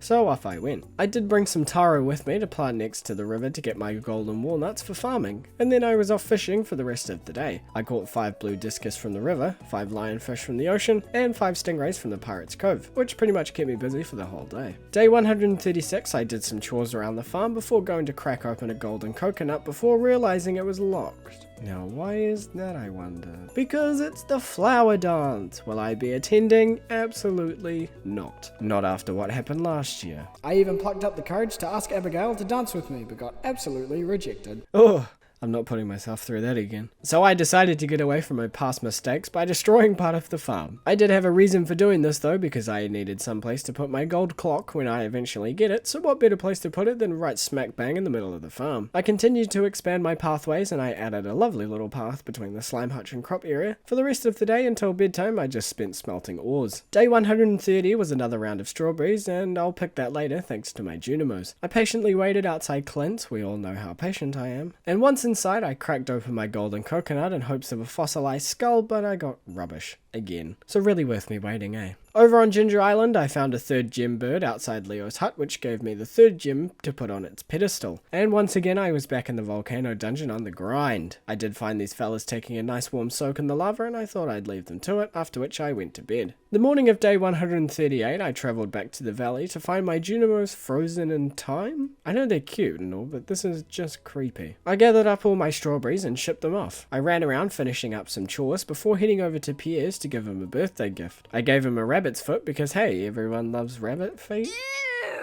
I also dropped off some caviar to my missing bundle chest. Because I only had one gem left to get from a gem bird on Ginger Island, I thought I'd try every other gem on the last pedestal until I got it right, which rewarded me with 5 golden walnuts. And as I was looking for golden walnuts around the island farm, I dug up another snake vertebrae. That's 4. Count 'em, 4. Surely that's super lucky. After that rush of adrenaline, I wasn't too sure what to do with myself, so I headed back home and just went to bed. I started out day 139 by getting Clint to whack open some golden coconuts for me. I didn't get my fossilized skull, but I did get this sick-ass golden coconut helmet. It was also Emily's birthday today, so I waited outside her room. Man, I really gotta stop doing this. Until she finally came out to receive her gift. I'd like to introduce you all to a new segment I'd like to call Panning with Poxio. By panning in this river here, I will attempt to get my hands on the elusive lucky ring, which will complete my ring collection. This ring grants the player with +1 luck, and I just really want it. Unfortunately, today was not my lucky day.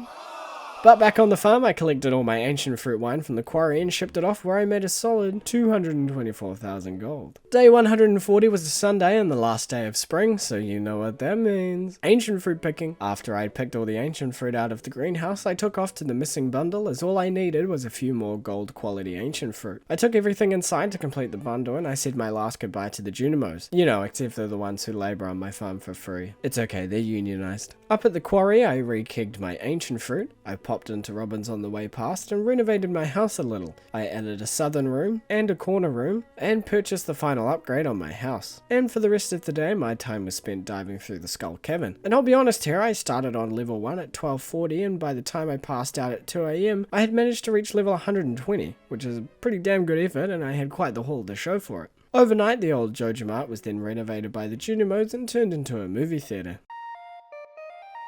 Day 141 was the first day of summer. I started my day by sorting my previous night's haul into my chests and seeing Pierre about some summer crop seeds. I got myself 15 hop starters and 177 blueberry seeds. These two will fill my bottom crop area. And also I got 48 red cabbage seeds, 48 spangle seeds, 48 radish seeds, and finally 48 tomato seeds. These would fill up my top area, and my plan was, as crops are grown and harvested, I'd go back and replace them with other seeds over the season so I can eventually grow every summer crop. I rode Clip-Clop back to the farm and planted all my seeds. Being the start of the week, the special quest board had reset, so I picked up the Island Ingredients quest, which tasked me with growing and shipping 100 taro. Hey, remember how I planted that taro a while ago? Yeah, pretty lucky, eh? But I did need this quest so I could get the crafting recipe for solar panels, which would give me more batteries, which I was running low on. Over on Ginger Island, I picked some ancient fruit that had grown and turned them all into seeds to replant, and I filled more of my farm, which I ended up doing for the rest of the day. Day 142, my taro was ready to be picked, so I gathered them all up and put them through the seed maker to get more seeds to replant. 100 taro was a lot, but I had the whole season to complete it, which was heaps of time. I quickly took a trip back home to make more seed makers and got some more taro seeds from my chest before heading back and planting them all around the river. And welcome back everyone to Panning with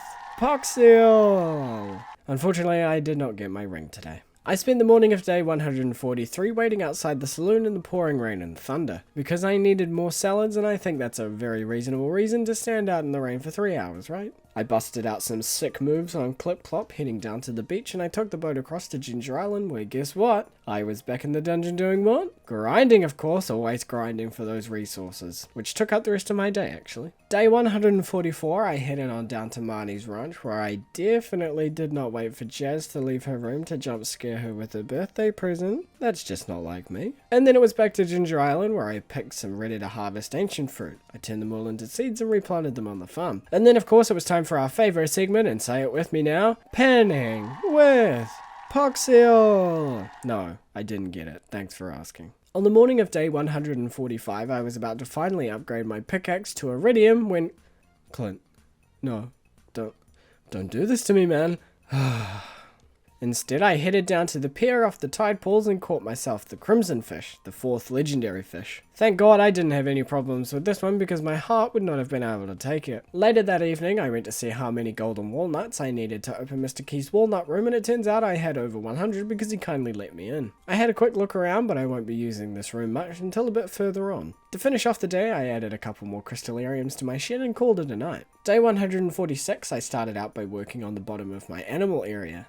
I haven't touched it in a while and I thought I'd make it look a little bit nicer. But before I could finish, I quickly popped by Clint's to get the pickaxe upgrade I meant to get yesterday. I added some wooden paths to add some detail and made 3 of each machine to put in the spaces. I know it doesn't fill up completely, but I don't have that many animals and it definitely looks a lot better. With nothing much to do, I took a super cucumber I had saved to the hidden box just north of Clint's place and got one of the 3 secret statues, which I then placed back on the farm. Being a Saturday night, I collected up all of my ancient fruit wine from the quarry and shipped it off before bedtime. Day 147, I started off the day collecting my ancient fruit out of my greenhouse, made use of my animal product machines and checked in on my slimes. My lava eels requested 2 diamonds, which I happily obliged to give them, and I went off to Pierre's to buy some seeds. Over up at the quarry, I placed my ancient fruit into the kegs, and I passed Robbins to purchase the furniture catalogue. On the way back home, I popped into Pierre's to get his catalogue, and I replanted my seeds back in my crop area. For the rest of the day, I put my interior design hat on and worked on the living room. In the end, I went with this modern tea room inspired look, which I was genuinely really happy with. I kinda didn't have a plan and I was going with the flow, but I was very happy with the outcome. I have thought about making an interior design guide video, so let me know in the comments if you think I should make one. It was day 148 and my iridium pickaxe was finally done, so I went over to Clint's to pick it up. Waiting for me on Ginger Island was another round of ancient fruit, so I picked them all, turned them all into seeds, replanted them, filling more of my farm, and she was looking pretty healthy. Back in the valley, it was Gus's birthday, so I gave him a nice big diamond. For the rest of the evening, I put my interior design hat back on and worked on my bedroom. Again, I didn't really have a plan for this, but I kind of rolled with the punches and ended up with this. Not too shabby if you ask me, I'm a big fan. I had a bit of time left in my day, so I quickly spruced up the kitchen with some new flooring, wallpaper, and decorations. Day 149, another round of taro was ready for me on Ginger Island, so I harvested them all, made them all into seeds and replanted them so I'd have more than enough taro to ship off for the special quest. For the rest of the day I kinda just did chores, although I did keep working on the kitchen area and the farmhouse. But why stop there? I decided to spice up the kids' room. I'll eventually add more soft toys when I get my hands on them, but for 3 days of interior design work my home is looking pretty nice. Day 150 marks the halfway point and I feel like I'm on a roll. I spent the morning buying seeds from Pierre and Sandy and refilling my crop area with them before giving Maru a birthday present since it was her birthday today. With nothing much else to do, I headed inside to work on this little corner room. This is where I'm going to show off all my legendary fish, as you can see, and I added a little desk setup to add some purpose to the room. A little study area, if you will. I'm still not too sure what I want the southernmost room to look like, but I'm sure something will come to me. For the rest of the night, I kind of just mooched around the farm smelting ores and making a start on crafting every item before bedtime. Day 151, I did some chores around the farm and headed up to Robbins, but quickly realized that today was the day of the luau. Man, I am terrible at remembering festival dates. Anyway, I got myself a gold truffle and headed down to the beach. I chucked it into the soup and the mayor was very happy with the taste. So good, in fact, it was the best he'd ever tasted. It was a good luck day on day 152, so I got some bombs ready and I think you know where this is going. That's right, it's a Skull Cavern run. Down on level 83, I managed to find the secret note from Mr. Key to find him on level 100, which was perfect timing because I was only 17 levels away. But time was running out, so with all the stone I had, I crafted myself some staircases and got to level 100 just in time, where I drank some iridium snake milk, which permanently increases my health by 25. I then passed out in the cavern. Day 153 was Alex's birthday, so I rode Clip Clop over in the rain to give him a present. I then stopped over at Clint's to put my axe for an iridium upgrade and paid Robin a visit to give my house a fresh new coat of paint. Some more ancient fruit was ready for me on Ginger Island, so I turned them all into seeds and replanted them. Back at the quarry, my wine was ready, so I collected it all up and shipped it off before bed. Day 154 was another ancient fruit harvest in my greenhouse, so I collected all of them up and shoved them into the kegs over at the quarry. While I was there, I cleared out the debris that had spawned and smelted some ores back on the farm.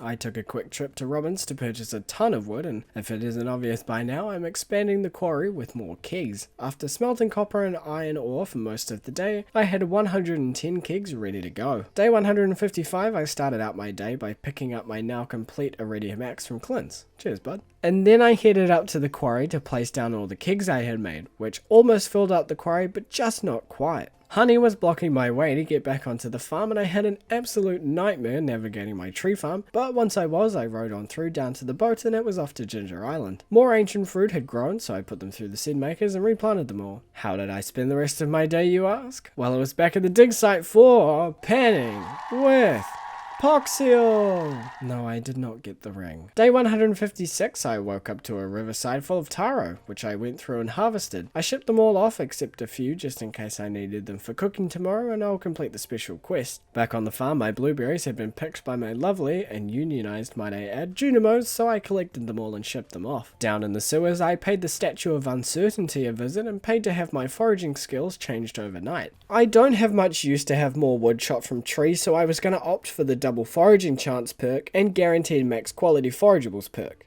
Back on the farm, I moved my lightning rods yet again as I was going to prep an area by the lake to hold some solar panels. For the rest of the night, I smelted ore to make solar panels and finished off the area where I was going to put them. I went to bed and overnight I chose my new foraging perks. Day 157, I had the recipe to make solar panels and I had enough resources to make 6 of them, which I placed down next to the lake. I replaced some freshly picked summer spangle flowers with some hot pepper seeds, and it was Sam's birthday today, so I gave him his favourite, a cactus fruit. And then it was back to the island. Outside Leo's hut, I placed a banana on his table where the gorilla kindly gave me some golden walnuts in return. For the rest of the day, I hit the volcano dungeon and managed to complete the magma sprite monster slayer goal before returning to the valley and heading to bed. It was day 158 and I was back doing some chores around the farm. But I was so close to filling the whole quarry with kegs, though I gathered all the materials I needed, and finally the quarry was now filled to the brim with kegs ready for winemaking. I made some more crystallariums and added them to the shed. I got rid of my tomato plants since they served their purpose, and I replaced them with sunflower seeds. Before bed, I went through my crop chest and got one of each crop to ship off to add to my shipping collections. Day 159 was the day of Demetrius's birthday, so I surprised him with a juicy strawberry. Over at Abigail's house, I was offered to play some Journey of the Prairie King, but due to my keyboard being a 60% keyboard, I couldn't shoot and move at the same time, aka a recipe for death, which is exactly what happened. I didn't last very long. Disappointed, I got some wheat seeds from Piers and rode Clip Clop back to plant them in my crop area. I noticed I was running low on fibre, so I spent the rest of the day down in the mines resetting level 80, getting me some more fibre. I spent the morning of day 160 sprucing up the bottom lake area as it was looking a little bare. I planted some trees, added some lampposts and grass, and once all those trees are gone, I think it'll look quite nice. Down at the beach, I picked up a rainbow shell before heading off to replant some ancient fruit on my island farm. It was so close to being full, so close. And being a Saturday night, my wine was good to go and ready to be collected, so I collected them all up. I took my rainbow shell up to the railroad and got the next part to the mysterious Mr. Key quest. Yeah, remember that? I dumped my wine into the shipping bin and I hit the hay. Day 161, I hit the greenhouse and picked my ancient fruit before dumping it all into kegs up at the quarry. Over in the desert, I was buying myself some beet seeds. You see, the next part of the mysterious Mr. Key quest was to hide 10 beets in Mayor Lewis's fridge, but beets only grow in spring, meaning I'd have to plant them all on Ginger Island.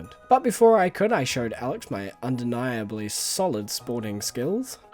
Well, with my ego shattered, I planted my beets in silence. But I found a new source of energy as it was another installment of Penning with Poxio! Oh, why can't I find this damn ring? Day 162 was the day I finally filled up every spot for ancient seeds on my island farm. Now I just had to wait for them all to grow. Back on the farm, I gave my lava eels a mega bomb. That seems dangerous. And it was the dwarf's birthday today, so I headed up to the mines and dropped off a jade stone to him. Over in the desert, I caught myself a scorpion carp, which left me with 3 fish left to catch, and I rounded off the day smelting ores and running aimlessly around the farm. I did a big unboxing with my geodes on day 163 over at Clint's in hopes of obtaining a few more minerals, which I did, and I donated them to the museum, which left me with 2 more minerals to get to complete the collection. I then made a start on cooking meals. I even placed 3 extra chests in the kitchen to hold them all, and I pretty much did this for the rest of the day. I just cooked meals. Day 164 was old mate Willie's birthday, so I rode Clip Clop down to the pier and gave him a nice big diamond. I then settled myself in to do some fishing. Some cooking recipes require certain fish, and I was hoping to catch a few of them while I was here. A bit later on, I changed it up and fished in the river for the same reason. And wow, would you look at that, I'm up at the mountain lake fishing. After a day of fishing, I shoved my haul of fish into a chest in the kitchen and spent the rest of the night fluffing around the farm before bed. The morning of day 165, I did some wood collecting. I hadn't used my iridium axe a lot, so I put it to the test by cutting down all the trees in the valley, which actually took up a lot of time, so by the evening, I had enough to go panning. Oh no,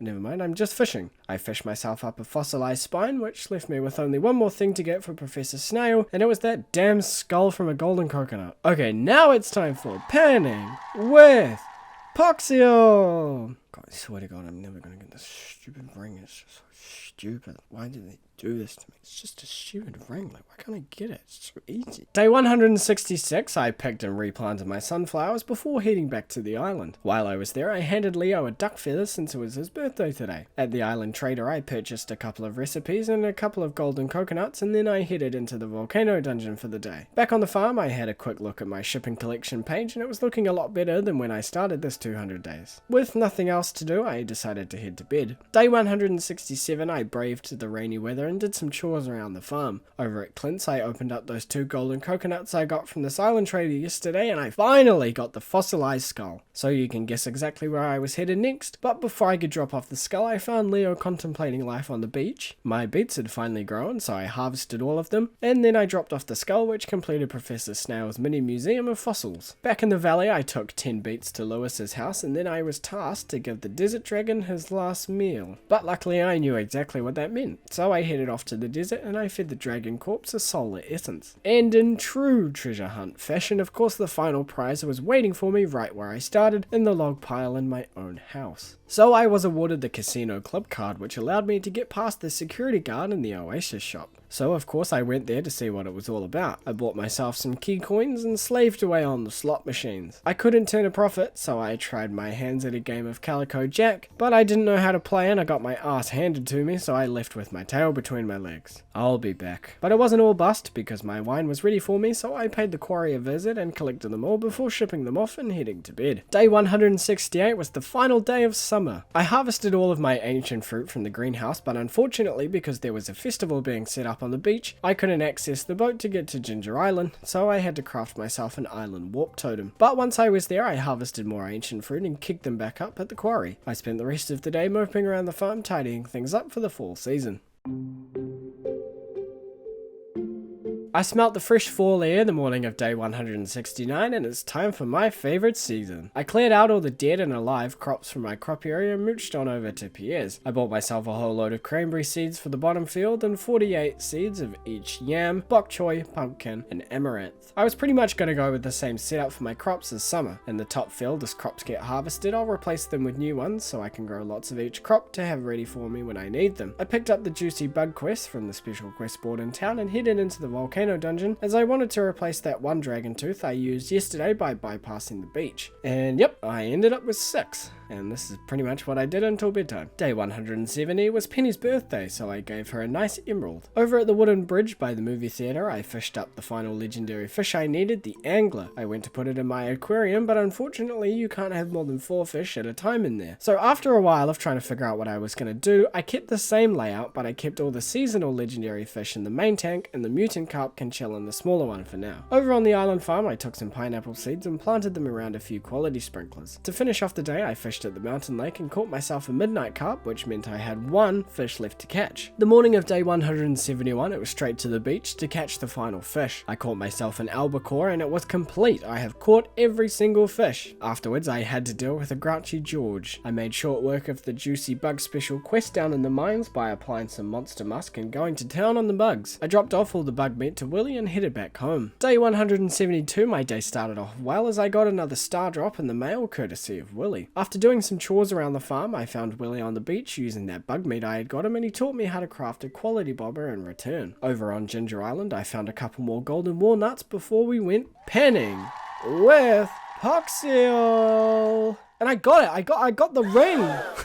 Just kidding, I got you though, didn't I? Yeah, so the joke is totally on you all watching, and definitely not me, who's been trying to get this ring for so long. Day 173 was a very good luck day, and Elliot's birthday, so yep, I gave Elliot a gift for his birthday, and I hit the Skull Cavern for the day. And yeah, that's about it, to be honest. Day 174, my bok choy had been harvested by my lovely and paid minimum wage by the hour, I swear, Junimo, so I replaced them with some fairy seeds. My journal was now quite full of requests from villagers that I have refused to complete, so I spent the afternoon going around and dropping off wanted gifts to citizens of the valley. I felt like Santa again. That night I collected up my ancient fruit wine waiting for me in the quarry before calling it in for the night. Day 175, Gus came out early and visited the farmhouse to lend me a mini jukebox and the recipe to make one.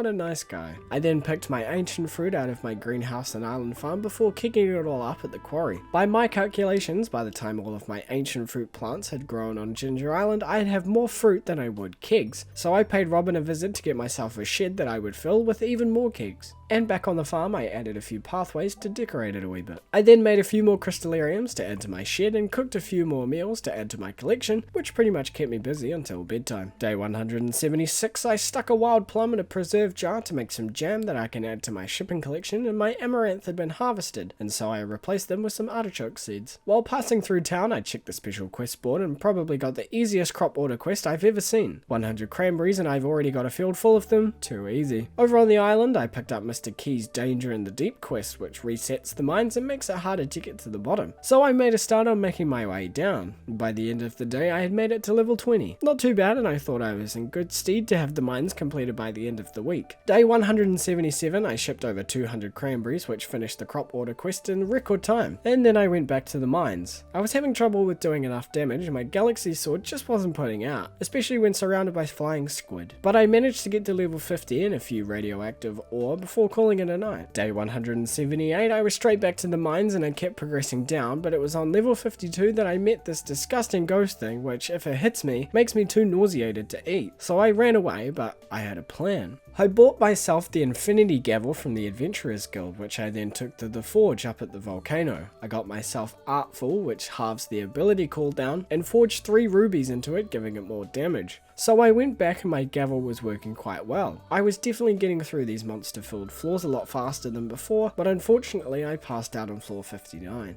It was a rainy day on day 179, so I picked my yams and did some chores around the farm. Over at One Willow Lane, I gave Sam and Sebastian some solid music advice. I told Kent he shouldn't blame Jodie for popping popcorn, and gave Jodie a diamond for her birthday. I popped into Robin's and got myself a deluxe shed upgrade for my keg shed, and paid Clint a visit to buy a load of copper and iron ore, which I spent the rest of the day smelting. For those wondering why I didn't go back to the mines today, it's because I had a plan to complete them on the last day, but I won't give anything away too soon. The rain continued on day 180 and I got myself some corn seeds to plant in my crop area. I dropped a parsnip into a preserve jar to make pickled parsnips, something to add to my shipping collection, and then I continued to smelt ore. I popped by Robin's to buy wood, but I totally forgot that she's on my farm right now upgrading my shed, so obviously she isn't there. After smelting most of my ores, I was a bit lost on what to do, so I just went to bed. Day 181, the sun was finally shining again and it was Abigail's birthday, so I gave her an amethyst. I did another geode unboxing over at Clint's in hopes of getting some of the last minerals I needed, but alas, it wasn't meant to be. I accidentally took my anger out by bonking Clip-Clop's rear end with my gavel. I even went back with normal geodes to try again, but it seriously just wasn't meant to be. But I wanted to donate something, so over in the desert and by the river I dug up 2 strange dolls that I could donate to the museum. I paid Robin a visit and got my wood I wanted yesterday, and back on the farm I made exactly 138 kegs, which I filled my newly upgraded shed with. Up at the quarry that night, you already know what time it is. Look at all that wine. Look at all that gold! Day 182, I collected all of my ancient fruit from my greenhouse and island farm and kegged them up at the quarry. But I filled up every single keg and I still had ancient fruit left over, so I utilised my keg shed. I bought some eggplant seeds to replace my pumpkins that had been harvested, and then it was time to enact my genius plan to reach the bottom of the mines. Yeah, I just used my jadestone to buy staircases at the desert trader, and then I used them to get to the bottom. It's not cheating, I reckon, just pure ingenuity at its finest. And 50 free key gems, might I add. Jodie came to visit me on day 183 and she kindly invited me around for dinner that night, provided I bring a largemouth bass when I arrive. But over on Ginger Island, I visited Mr. Key's walnut room and the Danger in the Deep was available again, so yep, I'm gonna do the exact same thing on Sunday. With my key gems, I bought myself the horse flute, which means I can teleport my trusty Clip-Clop anywhere at any time. Today was also Sandy's birthday, so I gave her a lovely flower. I spent the afternoon working on decorating this little area below my crop fields for my obelisks, and then I took a largemouth bass with me to One Willow Lane and indulged in a lovely fish casserole with everyone before heading to bed myself. Day 184, I went to get my first obelisk from the Wizard's Tower, but of course it's in my nature to forget a festival is on, so it was locked. But I did put up a lovely Grange display at the Valley Fair and won myself first place. Day 185, it was back to the Wizard's Tower, and this time I got myself the Island Obelisk. Over at Pierre's, I got myself some corn seeds to plant and planted them in my top field back on the farm. I paid Robin a visit and painted my keg shed before heading over to Ginger Island and making my way through the volcano dungeon. I was specifically looking for golden walnuts and those little machine gadgets. Afterwards, I picked my pineapple on the island farm and finished the day off doing some chores around the farm. Day 186, I popped by Marnie's and found Shane being a drunk in his room, and then I gave Marnie a diamond for her birthday. On Ginger Island, I was trying to find some more golden walnuts and managed to get my hands on an ostrich egg, which I immediately took home with me. I made an ostrich incubator, which I placed in my barn and placed my egg inside of it. I joined Abigail up at the lake and played some music with her. And back on Ginger Island, I used some of my golden walnuts to unlock the island travel system, and then I went to bed. Marnie braved the rain and visited me in the morning of day 187, as she wanted a cave carrot for her goat. I took a duck mayonnaise over to the saloon and got myself the second secret statue, which I placed back on the farm by my slime hutch. I realized that one of the golden walnuts I had to get was hiding in a tree, and to get it I needed a slingshot. So I paid Marlin and Gil a visit, but for some reason he wasn't selling one, so maybe I'll have to come back another day. But with nothing else much to do, I headed to bed for an early night's sleep. On day 188, I visited Caroline in her sunroom so I could get them tea leaves. 2 items I needed for my shipping collection were tea leaves and green tea, so I wanted to unlock the sunroom so I could collect her tea leaves at the end of the season. We sidetracked a little bit and Caroline got a bit wet on me, but hey, who am I to judge? But it gave me the perfect idea for my last room undecorated in the farmhouse. I was going to turn it into a coffee and tea room. So I filled it with some garden pots, kegs, a couple of tables and decorations, and by the end of the day I had a wonderful looking room. I finished my day off collecting all that sweet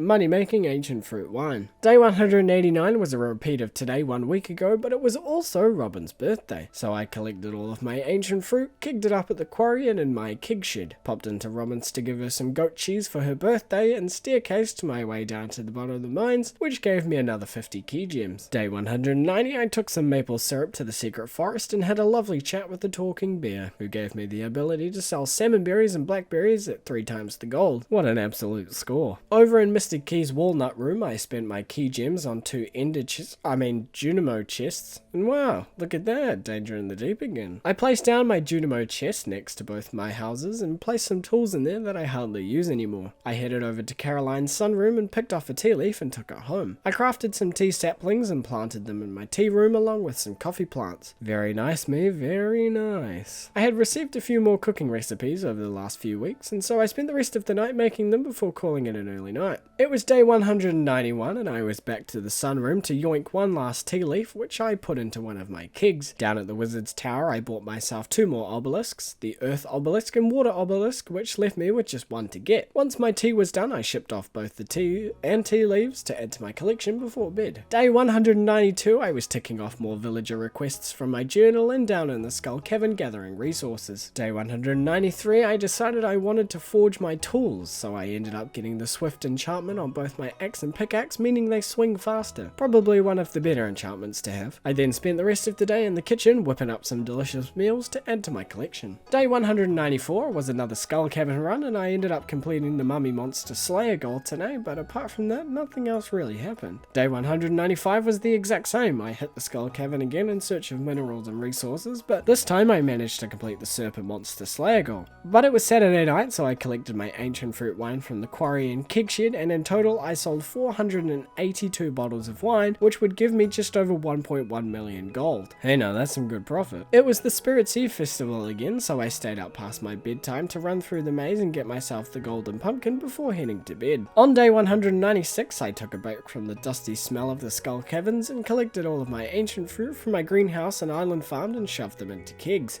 I got my final obelisk from the Wizard's Tower, the Desert Obelisk, and my collection was complete, although I forgot to record that part, so here they all are on the farm. Down in the mines, I spent the rest of the night putting my ingenuity to the test by staircasing my way down to the bottom of the mines again. But hey, it works.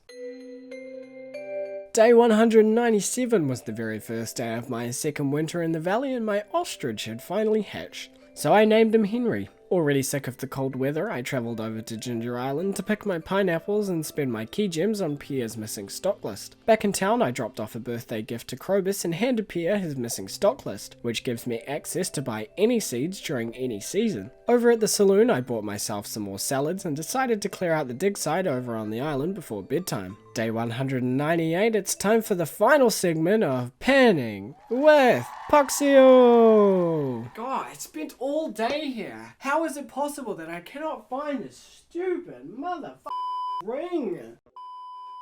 Day 199, I paid a visit to Marnie's and stocked up on some hay for the animals during the winter time. I got myself the third and final secret statue from Vincent's room and gave Linus a big juicy cactus fruit for his birthday. And finally, day 200. All I did today was spend it soaking in the hot spa, reflecting and reminiscing on the last 200 days. I've seemed to make this a tradition in my final days, soaking in the spa, but hey, it's not a bad way to finish a hectic 100 days.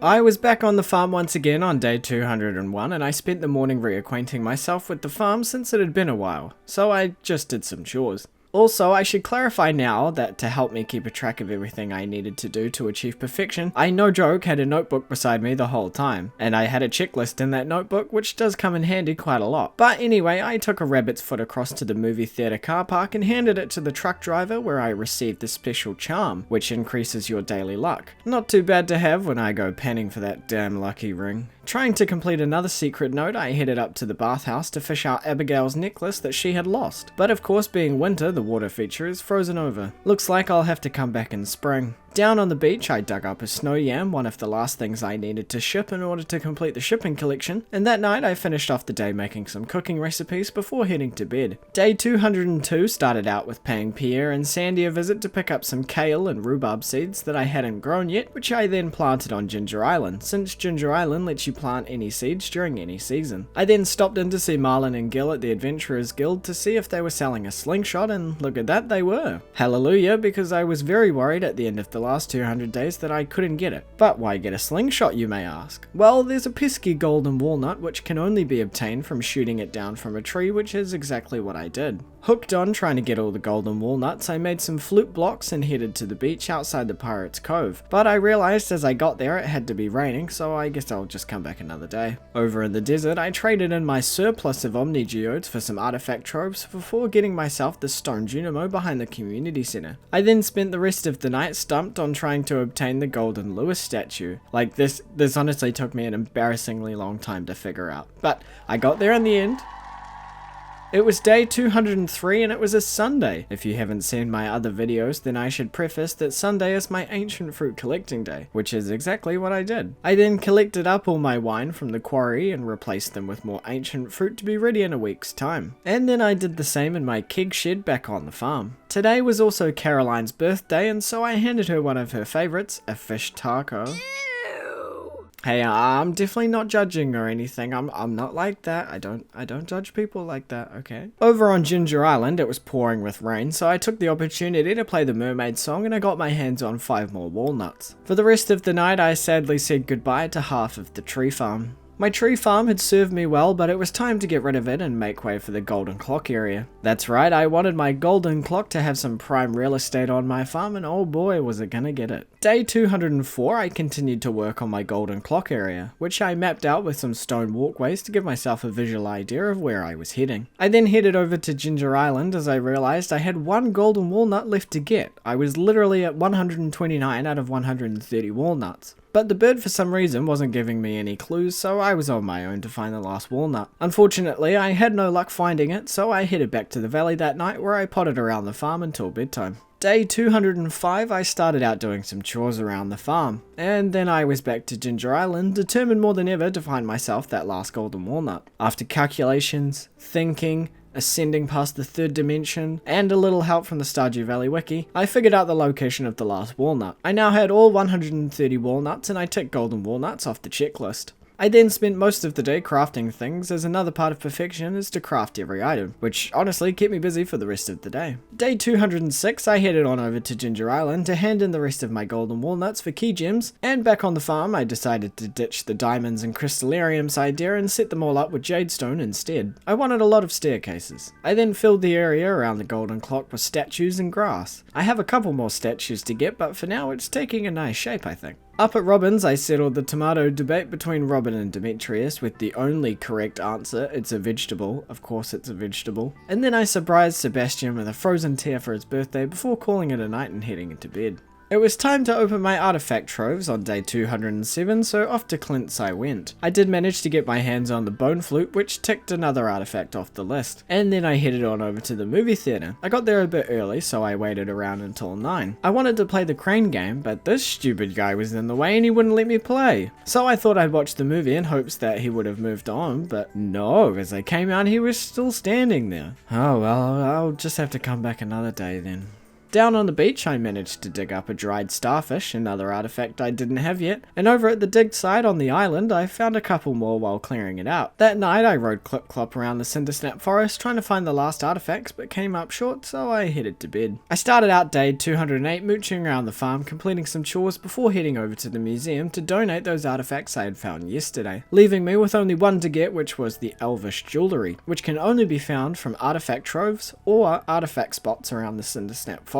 So back out I went on Clip-Clop scouring the land for spots, but I found none today unfortunately. Over on Ginger Island my kale was ready to be harvested, so I collected them all up and took them home. I put one in the shipping bin to go towards my shipping collections, and before bed I made some more cooking recipes and I went on a gifting spree with diamonds in the saloon. Day 209 I went on a search for artifact spots in the Cindersnap forest before taking all of my geodes to Clint's. I got quite lucky and I managed to get a mudstone, which was one of the last 2 minerals I needed to collect, so off I went to the museum to donate it. Back on the farm I crafted myself a farm computer and put it down next to my Junimo chest. That evening I collected up all of my ancient fruit wine from the quarry and keg shed. I also calculated that I was making about 1.2 million gold per weekend, which is quite a lot, and the golden clock requires 10 million gold to purchase from the wizard, but not to fear, as by my calculations I'd have 10 million gold by the end of spring of my 3rd year in the valley, so I was in good stead to have that ticked off soon. Day 210 was another ancient fruit harvest day, so I went around the greenhouse and island farm collecting up all of my ancient fruit. Oh, this is so satisfying when you have so many. And on this lovely winter's day it was our boy Harvey's birthday, but I wasn't good enough friends with him to enter his room, so I had to kill some time before he came out again. So back on the farm I grabbed my hoe and 5 iridium bars and headed to Clint's to upgrade my hoe for me. And then back at Harvey's, I waited patiently for him to emerge from his room to drop him off some truffle oil before calling it a night. It was day 211 and I was in Mr. Key's room picking up Key's Hungry Challenge quest, which tasked me with making it to level 100 in the Skull Caverns without eating or drinking anything. Sounds simple enough, right? But I put that quest aside for now and decided to spend some time handing out some gifts to the townsfolk. So with diamonds in hand, I spread some cheer, gifting them around. Over at Leia's house, I decided to become a personal hype man and told her to have an art show in town before handing out some more gifts. It was after this I remembered that about a week ago I was rudely stopped from playing the crane game at the movie theater, so I went back to give that guy a piece of my mind. But he wasn't there, so I got myself a couple of cute Junimo plushies.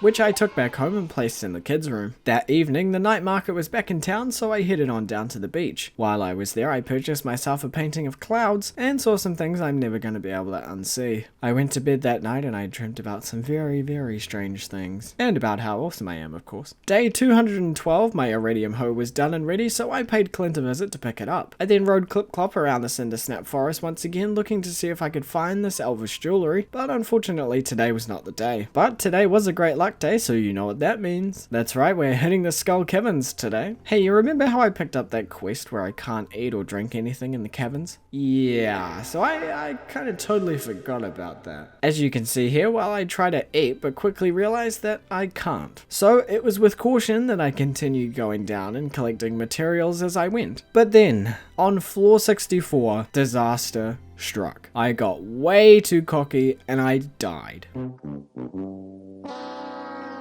And this is what I lost. My shard, 87 iridium ore, and a bunch of other stuff. It's safe to say I was crying, screaming, kicking, throwing up, and shook to the core. How could I be so careless? I retreated back home, tail between my legs, and I headed to bed. Day 213, I was hoping for something to improve my mood after yesterday's shocking events, so I headed down to the wizard and dropped him off a birthday gift. A selfless deed was sure to improve my mood. I then did some chores around the farm before riding Clip-Clop around the Cindersnap forest again in search of that last artifact, but it just wasn't meant to be. Luckily, in yesterday's incident, I hadn't lost my Omni Geodes, so I wandered over to Clint's to open them all as I only had one mineral left to get. But after opening up 29 geodes, I was, as they say, shut out of luck. I continued my selfless deeds by handing out a few more loved gifts to villagers with the least amount of hearts. I figured by focusing on the villagers at the bottom of the list, it'll make my life a lot easier as I go on. And I also dropped my watering can off to Clint's for an iridium upgrade. To finish the night, I paid a quick visit to the night market and bought myself another painting before sleep time. The morning of day 214, I was doing the equivalent of pacing and thinking in real life, which in Stardew Valley is warping between Ginger Island and the farm. And I was honestly just planning stuff out in my head and consulting the checklist. Over at Robin's, I bought myself a telephone. In all honesty, I've never bought the telephone, so this is a fun new territory for me. And I placed it down beside the kitchen and gave it a test run, just to make sure it works fine. For the rest of the day, I made some more crafting recipes, foraged around the desert, made a couple of cooking dishes, and then I headed to bed. And then overnight, I heard a strange noise. Day 215, I left the farmhouse in search of what made such a strange noise, and sure enough, I found the strange capsule in the middle of my farm. I'm sure it'll be fine if I leave this here, right? Anyway, I decided not to hang around it for too long just in case, and instead I visited the island farm to harvest my now ready rhubarb. I chucked one in the shipping bin for the shipping collection and stored the rest away in my crop chests. Clint had finished upgrading my watering can, so I picked that up before finishing a request from Gus by handing him a coconut. I was back to riding Clip-Clop around the Cindersnap forest in hopes of finding this last artifact, but no luck today, unfortunately. Feeling a bit bored, I headed over to the saloon to cure that boredom with some Junimo cart, which quickly turned to anger as I couldn't even make it past the first level.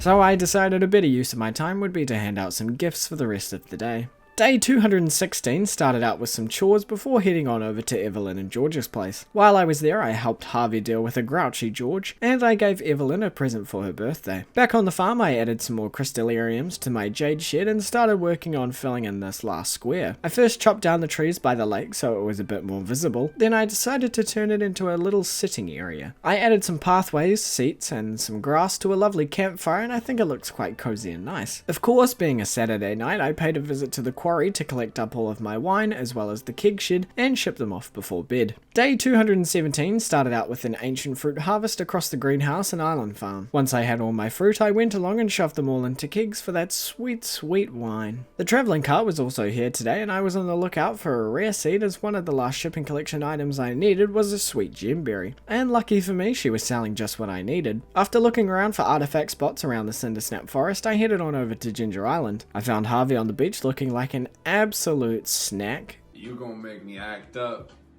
You don't make me do something I'm gonna regret. And then I planted my rare seed with some deluxe speed grow. To finish the day off, I took a bunch of jade to the desert trader and got myself a buttload of staircases. I was still yet to finish the hungry challenge from Mr. Key, and I had not a lot of time to do it in. So I scurried down the cavern using the staircases and reached level 100 in no time, giving me some more key gems for my efforts. I started day 218 by stopping into Mr. Key's walnut room and picking up the key kindness quest, which tasked me with giving out 50 loved gifts. Completing this quest was going to do wonders for my friendship, so I was glad to have picked it up. So what did I do for the rest of the day? I just handed out gifts, of course. I'm not kidding, I did this until bedtime. Oh, I did have a heart-to-heart with Shane on the lake too, so you know, that happened. Day 219, I was back to giving out gifts. In hindsight, I thought 50 gifts wasn't going to be that many, but trust me, it's a lot of gifts. And again, this took up my whole day. But by the end of it, I had given out 42 out of 50 gifts, which was pretty good going if you ask me. Day 220, I finished off handing out the last gifts I needed to complete Key's quest, and then got some more key gems in return. Back in the walnut room, I used my key gems to purchase a hopper crafting recipe, and I just needed 50 more gems to get the other two recipes. Back on the farm, I I did some chores before scavenging the Cindersnap forest for that last artifact again, but it just wasn't meant to be. To finish the day off, I made some more cooking recipes before heading to bed. Day 221 was the Feast of the Winter Star, but before heading into town I walked down to the beach to try and catch a tuna for a cooking recipe I hadn't made yet. But for the life of me I just couldn't catch one, so I gave up and headed to the feast. My secret person this year was George, so I gave him a nice leak. And my person was Demetrius. Please be better than last year. Please be better than last year. Okay, that's not too bad. That's not too bad. That's way better than the one I got last year. It was Clint's birthday on day 222, so I took the minecart over to his house and handed him a birthday present. Then I rode Clip-Clop down to the pier to try and catch myself a tuna, which I managed to catch after a few casts. Back home, I used it to make a fish taco. But without further ado, it's time for everyone's favorite segment. It's panning with Poxio.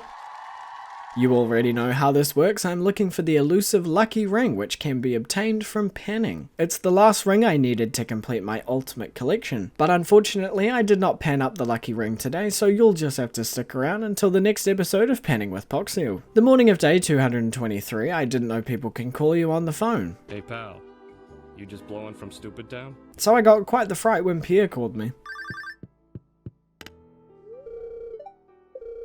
But to pass the time, I handed out some more gifts to the villagers of Pelican Town, which I did for most of the day. But it was another Saturday night, so of course I went past the quarry and keg shed to pick up all of my wine before shipping it off before bed. Goodness me, that's a lot of money.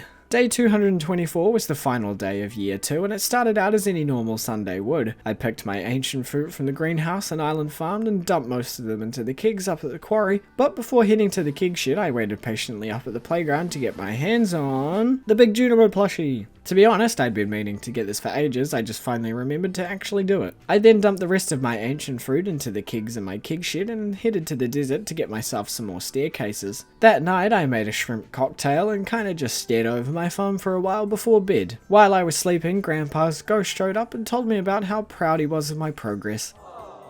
I had done the farm justice and became the farmer he once dreamed of becoming. He wasn't wrong though, I was doing pretty well, honestly. Day 225 was the first day of my 3rd year on the farm, and I started it off by clearing my crop fields of debris. But I won't plant anything until I get more strawberry seeds because there's really no point to plant anything else. I did some menial chores around the farm before heading to the secret forest to find a morel. I needed a couple of these for shipping, cooking and crafting, so I'll come back for more. I then went and picked a spring onion, as that was another thing I hadn't added to my shipping collection, so back on the farm I shipped both the morel and spring onion. I paid a visit to Mr. Key's walnut room and once again picked up Mr. Key's kindness quest. So over days 225, 226 and 227 I just gave out gifts all day every day. Until the end of day 227, I finally finished the quest and purchased another crafting recipe with the gems I had earned in Mr. Key's walnut room. Back on the farm, I spent the evening making more cooking recipes since I was getting heaps sent to me in the mail from gaining friendship points with everyone. And before bed, I tidied up the farm a wee bit since I had kind of neglected it for the past 3 days. Day 228 started out with organising all my food chests and moving it all to the chests in the kitchen. It was Kent's birthday today, so I waited patiently outside his room. I definitely do not have a problem doing this, okay? It's normal and it's definitely not weird at all, okay? But he eventually came out, so I handed him his present. That afternoon, I rode Clip-Clop around the Cindersnap forest on the lookout for artifact spots. But since it wasn't winter anymore, it was a lot harder to find spots if they were there, and I didn't find any. Down at the beach, I caught myself an eel for a cooking recipe I hadn't made yet, and before bed, I was filling my inventory with gifts to hand out tomorrow. It was day 229 and I did exactly that. I spent the morning running around handing all the presents out. Later on in the day I headed up to the bathhouse and fished up Abigail's necklace, which I then promptly returned to her. I then spent way too long staring out over the farm, which meant I was probably consulting the checklist and making a plan. Day 230 started out with some gift giving and doing some chores around the farm, and then I headed to the mines, which was honestly a sight for sore eyes since I hadn't been there in a while. I found out that the last mineral I needed, granite, could be found in normal geodes, and I thought I'd have a higher chance of finding one from a normal geode than I did from an omni geode. So I bashed away at rocks for a while before heading over to the quarry and keg shed to collect up all of my wine before bed. Day 231 was another Sunday, so it was back to picking ancient fruit and re-kegging them. But looking at my funds, I was looking on track to have the golden clock by the end of spring. It was also our very own Mayor Lewis's birthday today, so I ran a hot pepper over to him. Afterwards, I gave a few more gifts out to some villagers who were very close to full hearts, and I managed to get Evelyn and the wizard to full hearts. And then I was back to the mines breaking rocks and collecting geodes, which I ended up doing for the rest of the day. I heard another strange noise overnight, so on day 232 I ran around the farm to see what had caused it, and hiding behind one of my obelisks was an owl statue. So of course I had to add it to my statue collection. Over in Mr. Key's walnut room I checked what quests were up this week and... here we go.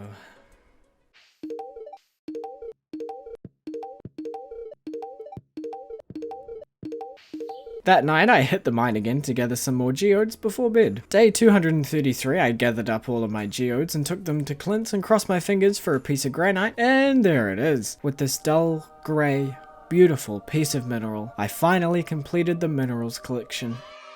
While riding Clip-Clop around the Cindersnap forest, I stumbled across this hungry-looking bear who was after a catfish. Sadly, I didn't have any, so I'll have to come back again another day. For the rest of the day, I just handed out gifts. Day 234, I fished in the river to catch myself a catfish for the bear I found yesterday, but after I caught one, I went back to give it to him, but he wasn't there. Today was also Vincent's birthday, so I gave him one of his favorites, a bunch of grapes. Then for the rest of the afternoon, I handed out more gifts. Down at the beach, I caught another eel for another cooking recipe I hadn't made yet, and my collection was looking pretty good. I only had a few more to collect. It was day 235 and I honestly spent the whole day braving the rain and giving gifts to everyone. On Ginger Island, my sweet gemberry had finished growing, meaning my shipping collection was now complete. And I managed to finish Key's kindness quest, so off I went to Mr. Key's walnut room to purchase the last crafting recipe from his store. Day 236, I started my day off doing some chores around the farm. I rode Clip-Clop around the Cindersnap forest, still searching for artifact spots, but came up short again.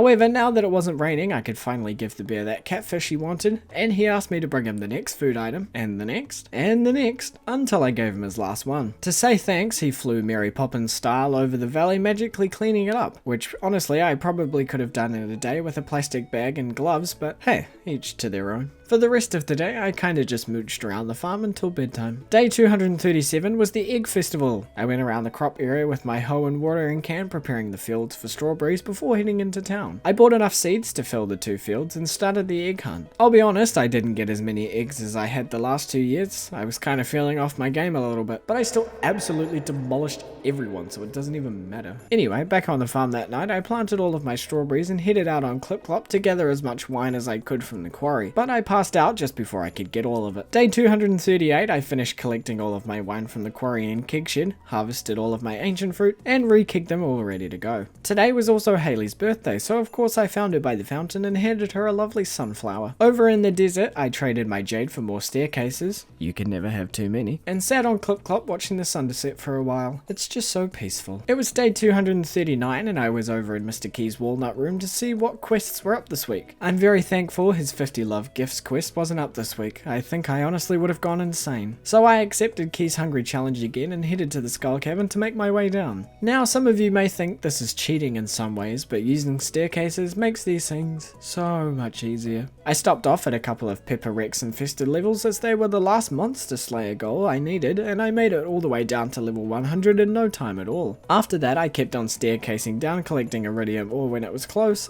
and it was on level 124 I finished the final monster slayer goal. Back in the valley and up at the Adventurers Guild, I double checked the board to make sure all of my goals were complete, and sure enough, they were all done. I passed by Marlin and forgot about the item recovery service, which meant I had the option to pick one item to have sent back to me. Yeah, remember when I died all that time ago? Yeah, it's from there. So I picked to have my prismatic shard returned. I started out day 240 dealing with some chores on the farm before doing another round of gifting for the day. Honestly, I thought the money was going to be my main grind, but friendships take the cake on that one. After a day's worth of gifting, I headed back home and planned out the rest of my friendships. Mainly I was figuring out who had birthdays coming up and what villages I really had to focus on with gifting every week. I went to bed that night feeling quite overwhelmed. But day 241 was a new day with new beginnings. Just kidding, I spent it giving gifts again. You know what I should do? Turn this into a new segment I like to call Presents with Poxil! That's right, this new segment, totally not a rip-off of Panning with Poxil trademark, but a new and exciting adventure where I just give out presents to the people of the valley. You know what, I don't think this one's gonna stick, maybe I'll just scrap that one. Day 242 was old mate Pam's birthday and she loves a good parsnip, so I headed to her trailer to give her one. And thank goodness it was a great luck day today because I was tired of gift giving and I needed to blow stuff up. That's right, it's a Skull Cavern run. I staircased my way down to level 100 and I started bombing. This is exactly what I needed. Anyway, by the end of the day I had quite the haul and I was feeling very at peace. Day 243 I decided to take my fishing rod up to the forge to get the master perk, which took a couple of tries to get. This was because I wanted to get the iridium Krobus statue. The master perk, combined with sea foam pudding, gets you to level 15 fishing, which gives you enough reach on your cast to get to the ocean from the sewer pipe, which is exactly what I did. And I put my iridium Krobus statue down to finish off my statue area. All that was needed now was the golden clock. After that it had just dawned on me that I hadn't been to Grandpa's shrine to pick up my statue of perfection. A full 19 days after my third year on the farm had started, so I went and picked that up. For the rest of the day, I just mucked around the farm and gave out a few gifts. Day 244 was your boy Shane's birthday, so I gave him a birthday gift, putting him at full hearts. Then I was back at the forge. This time I wanted to enchant my hoe, and I got myself the generous perk, which gives me a chance at digging up double of what I'd usually get. But due to all of this enchanting, I was running low on cinder shards, so it was into the volcano dungeon for the afternoon. That evening I collected up all of my wine from the quarry and keg shed before calling it in for the night. It was day 245 and being a Sunday, it was ancient fruit collection day. Afterwards I went around the farm collecting up items I had been hoarding for extra cash and shipped them off along with all the wine from last night. I was so close to that golden clock I could smell it. Over in the desert I traded some more jade for staircases as I had used most of mine from the previous cavern expedition. And for the rest of the day I felt it best to hand out some more gifts. I did find Marnie and Lewis bickering about their relationship, but I promised to keep their secret. That night I made just over 1.6 million gold for everything I had sold, which was not too shabby if you ask me. I can safely say day 246 started out in the worst possible way. I had purchased a bouquet from Piers to ask Abigail to be my girlfriend when this happened.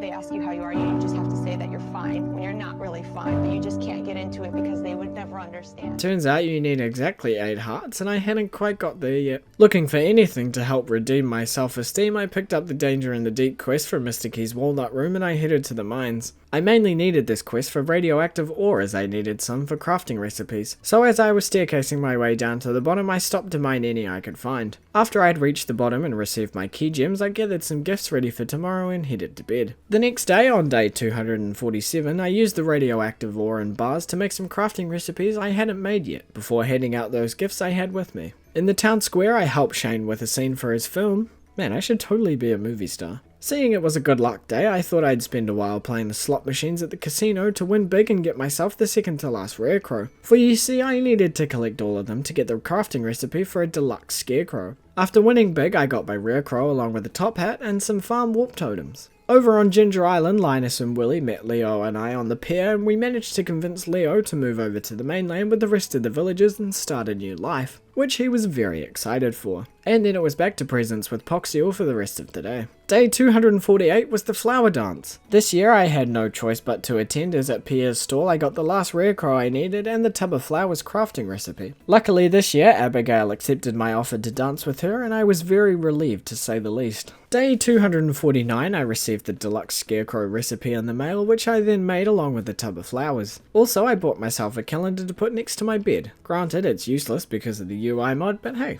it looks nice. Down in the Cindersnap forest I found Shane living life a little too close to the edge. And then I was off to the dig site on Ginger Island for everyone's favourite segment, Panning with Poxil. I am never gonna find this stupid ring.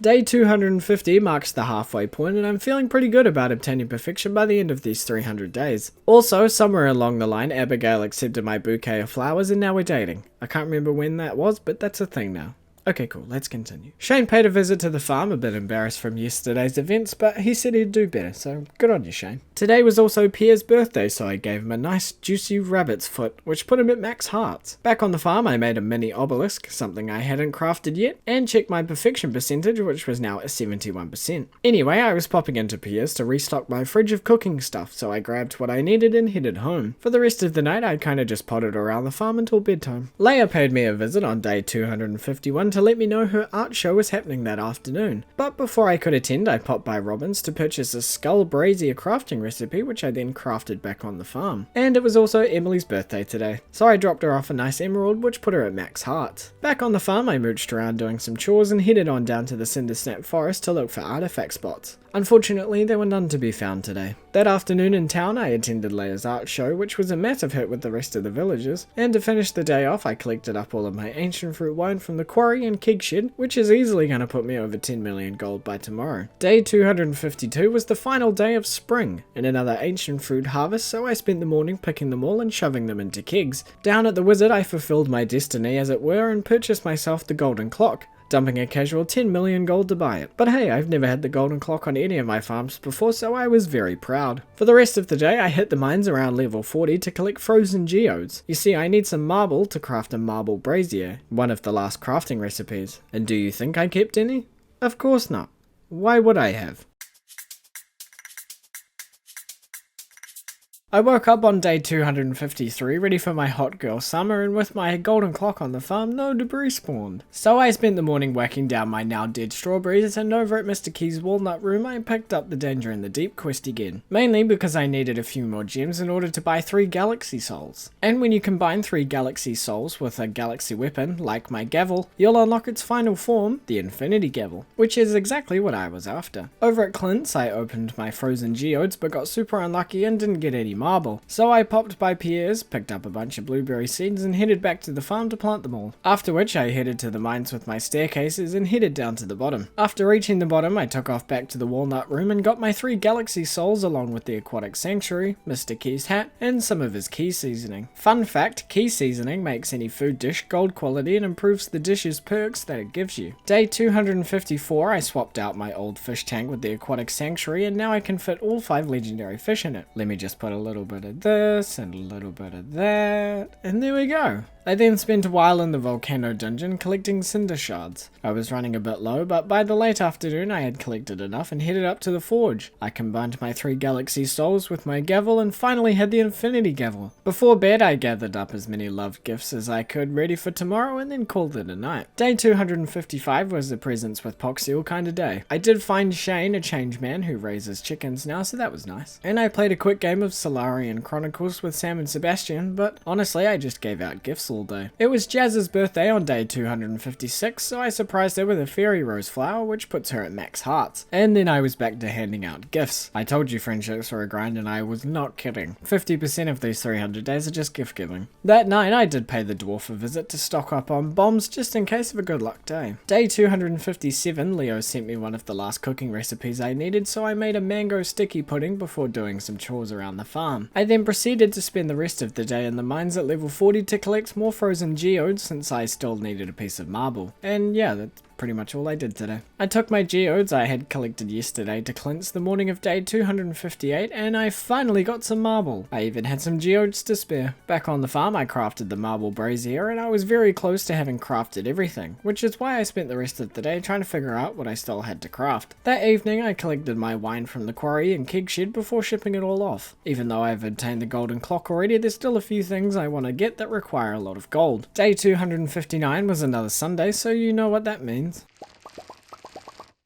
That afternoon in the desert I traded some more jade for staircases and I kinda just fluffed around the farm until bed. Day 260 was a great luck day, so I gathered my staircases and bombs and headed to the Skull Cavern. And before you all say anything, yes, I'm aware it's Gus's birthday today, but I already had full hearts with him, so I didn't have to give him a present today. Anyway, I used my staircases to get down to level 83, and then I went to town collecting minerals. By the end of the day, I had quite the haul, 438 iridium ore and 6 prismatic shards, and that wasn't a bad effort. I paid Robin a visit on day 261 to get the community upgrade. This will give Pam and Penny a house to live in rather than a trailer, and I think that's nice. Then for the rest of the day it was back to gift giving. Again, I did this all day long. Day 262 was Mara's birthday, so I gave her a gold bar and put her at max hearts. I then proceeded to stand over Sebastian as he slept, waiting to give him a gift. It turns out you can gift it to them anyway, so maybe I shouldn't have done that, because he was awake. Quickly moving on, I headed to the desert to trade some Omnigeodes for some artifact troves, as I was sick of scanning the Cindersnap forest for artifact spots and I wanted that last artifact, damn it. And did I get it, you ask? Surprisingly, I actually did. I donated it to Gunther and that was the very last item I needed to complete the museum, and I got myself another star drop. And I finished the day with your favourite segment in the whole entire world, panning with Poxiel! I am never gonna find this stupid ring. I don't know why I bother really. What's the meaning of life? Is pointless if I could never find this damn ring. I just honestly can't believe I can't find it anymore. It's just so stupid. Poxiel would like to inform you all that he was unsuccessful in finding the lucky ring, and that penning with Poxiel has now been trademarked. Day 263 was the luau, so I took an iridium quality truffle to the potluck soup and the governor lost his mind. As he should, that's a damn good soup. Day 264, Robin had finished building Pam and Penny's new house and it looked so cute. For most of the day I handed out more gifts to the townsfolk of Pelican Town. But in the late afternoon I completed another key quest to hand him 4 prismatic shards because I had 4 sitting there in my chest. And I got myself some mushroom tree seeds and magic bait. Back on the farm in the bottom corner I decided to spice up this unused corner by planting the mushroom trees and adding some pathways which will look quite nice. And the magic bait was to catch a salmon, for you see the salmon was the only thing I needed to make the last cooking dish, but it can only be caught in fall. However, with the magic bait you can catch any fish in any season, in any weather, at any time, so I was going to try my luck at catching one. It was day 265 and pouring down with rain, which was perfect. I headed down to the beach and picked up a mermaid's pendant as I was going to propose to Abigail, so I can work my way towards that final star drop, which you get from reaching 12.5 hearts with your spouse. It was also Alex's birthday today, so I handed him a nice golden pumpkin. I casually walked into Piers and popped the question to Abigail, who for once didn't reject me. I then went fishing for a salmon in the river. It did take me a while and I moved places a few times, but by late evening I finally caught one. I took it back home, made the salmon dinner and completed the cooking collection. Before bed I gathered up my bottles of wine, shipped them off and called it a night. Day 266, another Sunday, another ancient fruit harvest. Down in the sewers, I paid Krobus a visit to purchase myself the Return Scepter, which, when used, returns you home no matter where you are. A very handy tool to have, but it did set me back a cheeky 2 million gold. Over at the island farmhouse, I had brought over my 2 catalogues and decided it was time to spruce up the island farm a bit. I only got halfway through, but by the end of the night, I thought it was taking shape quite nicely. I started off day 267 with some gift giving to the villagers before heading back to the island farm in the afternoon to finish off the interior. And by bedtime it was all finished and I was quite happy with the final result. And if you want to do this yourself, you should totally check out my interior design video guide. Link in the description. Day 268 was my wedding day. With everyone gathered in the town square, Abigail and I said I do under a beautiful archway, and I was that much closer to getting that final star drop. On the farm, I fluffed around doing some chores before handing out more gifts, but I was having to give out less and less each time, meaning I was getting very close to max friendship level with every single villager. I made a few more crystallariums to place in my jade shed, and if I'm being honest, I just went to bed early today. Day 269, I walked out by the animal area to find another meteorite had fallen onto the farm. Unfortunately, you'll never replace the first one I had, so I'm sorry, my friend. You have to go. It was also Sam's birthday today, so what better way to say happy birthday than interrupting a peaceful sleep with a present? And for the rest of the day, I just mooched around the farm, not really achieving too much. Day 270, I figured out how to access the advanced crafting option, which lets you know what you've crafted and how many times you've crafted it. Now, this would have been very useful to have figured out a while ago, but hey, now's better than never, I guess. Sam showed up outside my farmhouse this morning to let me know his band was playing this afternoon, which I totally don't forget about. I definitely go along to this and I enjoy it. Yep, totally something that I do. I did some chores around the farm and then started to scroll through my crafting page to see what I had left to craft, and No. No. Oh my god. You're kidding me. Oh. Yeah. So, to craft a life elixir, you need a morale. And they only spawn in spring. It's summer. I'm past spring. I can't believe it slipped past my checklist. The checklist was supposed to be foolproof, which meant one thing. In order to obtain perfection in the next 30 days, I'd have to get super lucky with the traveling cart RNG. Honestly, I was in a bit of shock and I took off to the mushroom cave on Ginger Island just to double check I couldn't find one there. Then I stood there for a while quite sad. However, I couldn't let that get to me, so back home on the farm I crafted every other recipe I hadn't crafted yet, which left the life elixir, the last item left to craft before heading to bed, ready for a new day. Day 271 started with checking the travelling cart. No morale today though, so I went and gave Demetrius a strawberry for his birthday. I then spent the rest of the day decorating the backwoods because, you know, why not? I thought it looked quite nice by the end of the day. It was a rainy day on day 272 and I continued my exterior design journey to the bus stop, which I think Pam will appreciate when she walks to the bus each day. By late afternoon I'd finished and I was quite happy with my efforts. To finish the day off I collected my ancient fruit wine from the quarry and keg shed before shipping them off and heading to bed. The rain continued down onto day 273 and I spent the morning picking ancient fruit and shoving them into kegs. Then I did some chores around the farm before heading out to gift some presents to the villagers who were still not at full hearts. Day 274 I gave out more gifts to those I needed to and paid the dwarf a visit to hand him a birthday present. And then it was off to the dig site for your favourite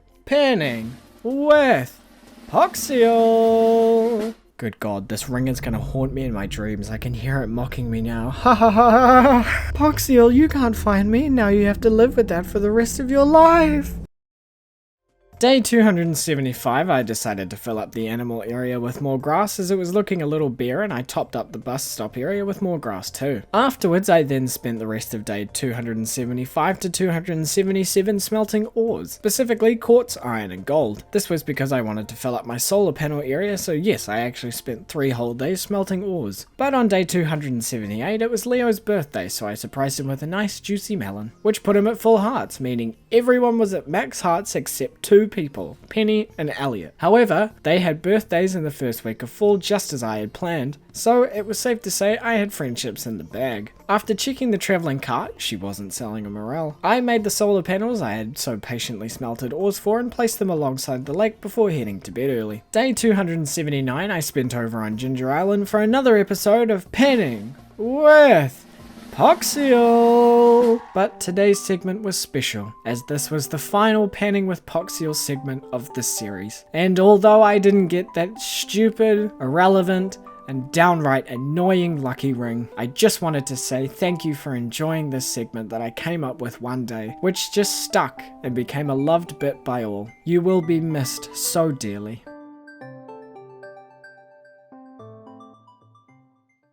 That afternoon, I finally attended Sam's concert, which I definitely didn't forget about and just kind of stumbled upon. But it went pretty well, I'd say. To finish the day off, I collected my ancient wine and headed to bed. Day 280 was the final day of summer, and I thought I'd treat myself, so what better way to do that than dropping 2 million gold onto statues of endless fortune to really spice up the golden clock area. Clip Clop and I then spent the day just chilling out waiting for the festival to start, which yes was at 10 PM, but hey, it was nice. I saw the summer season out by watching the Moonlight Jellies, and if you know anything about me, I was absolutely bopping out to this song. It's just so good.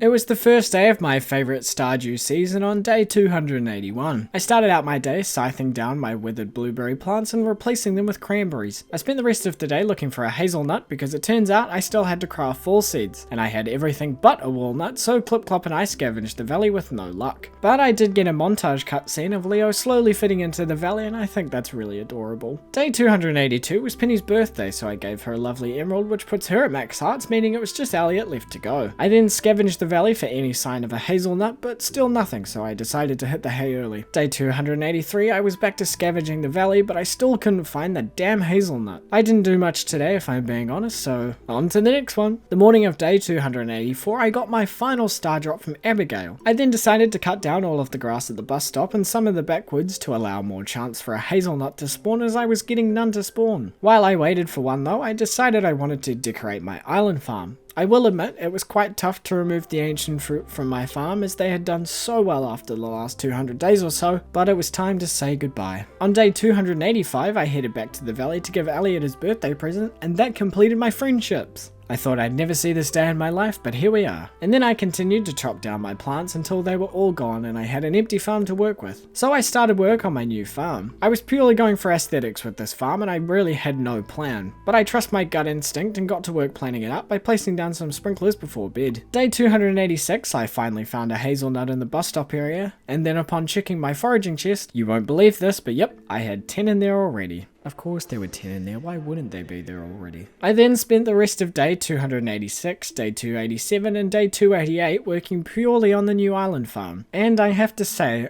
I am genuinely loving it. I think when the trees grow and all of the crops grow in, it'll look spectacular. And after going in with no plan, I was very happy with the final result. Now for days 289 to 299, I just slept. Honestly, I was feeling pretty burnt out after such a massive effort from the last 100 days, and I was ready to end this thing. On day 300, I headed up to the spa, and as tradition, I soaked in the warm water and reflected. I had achieved so much in the last 300 days, and my perfection percentage was 99%. The only item I needed to get was a morale to craft the life elixir, and if I'm being honest, I had come way too far to leave this series unfinished. It would literally be criminal to end it here without a satisfying end. So, here's the epilogue.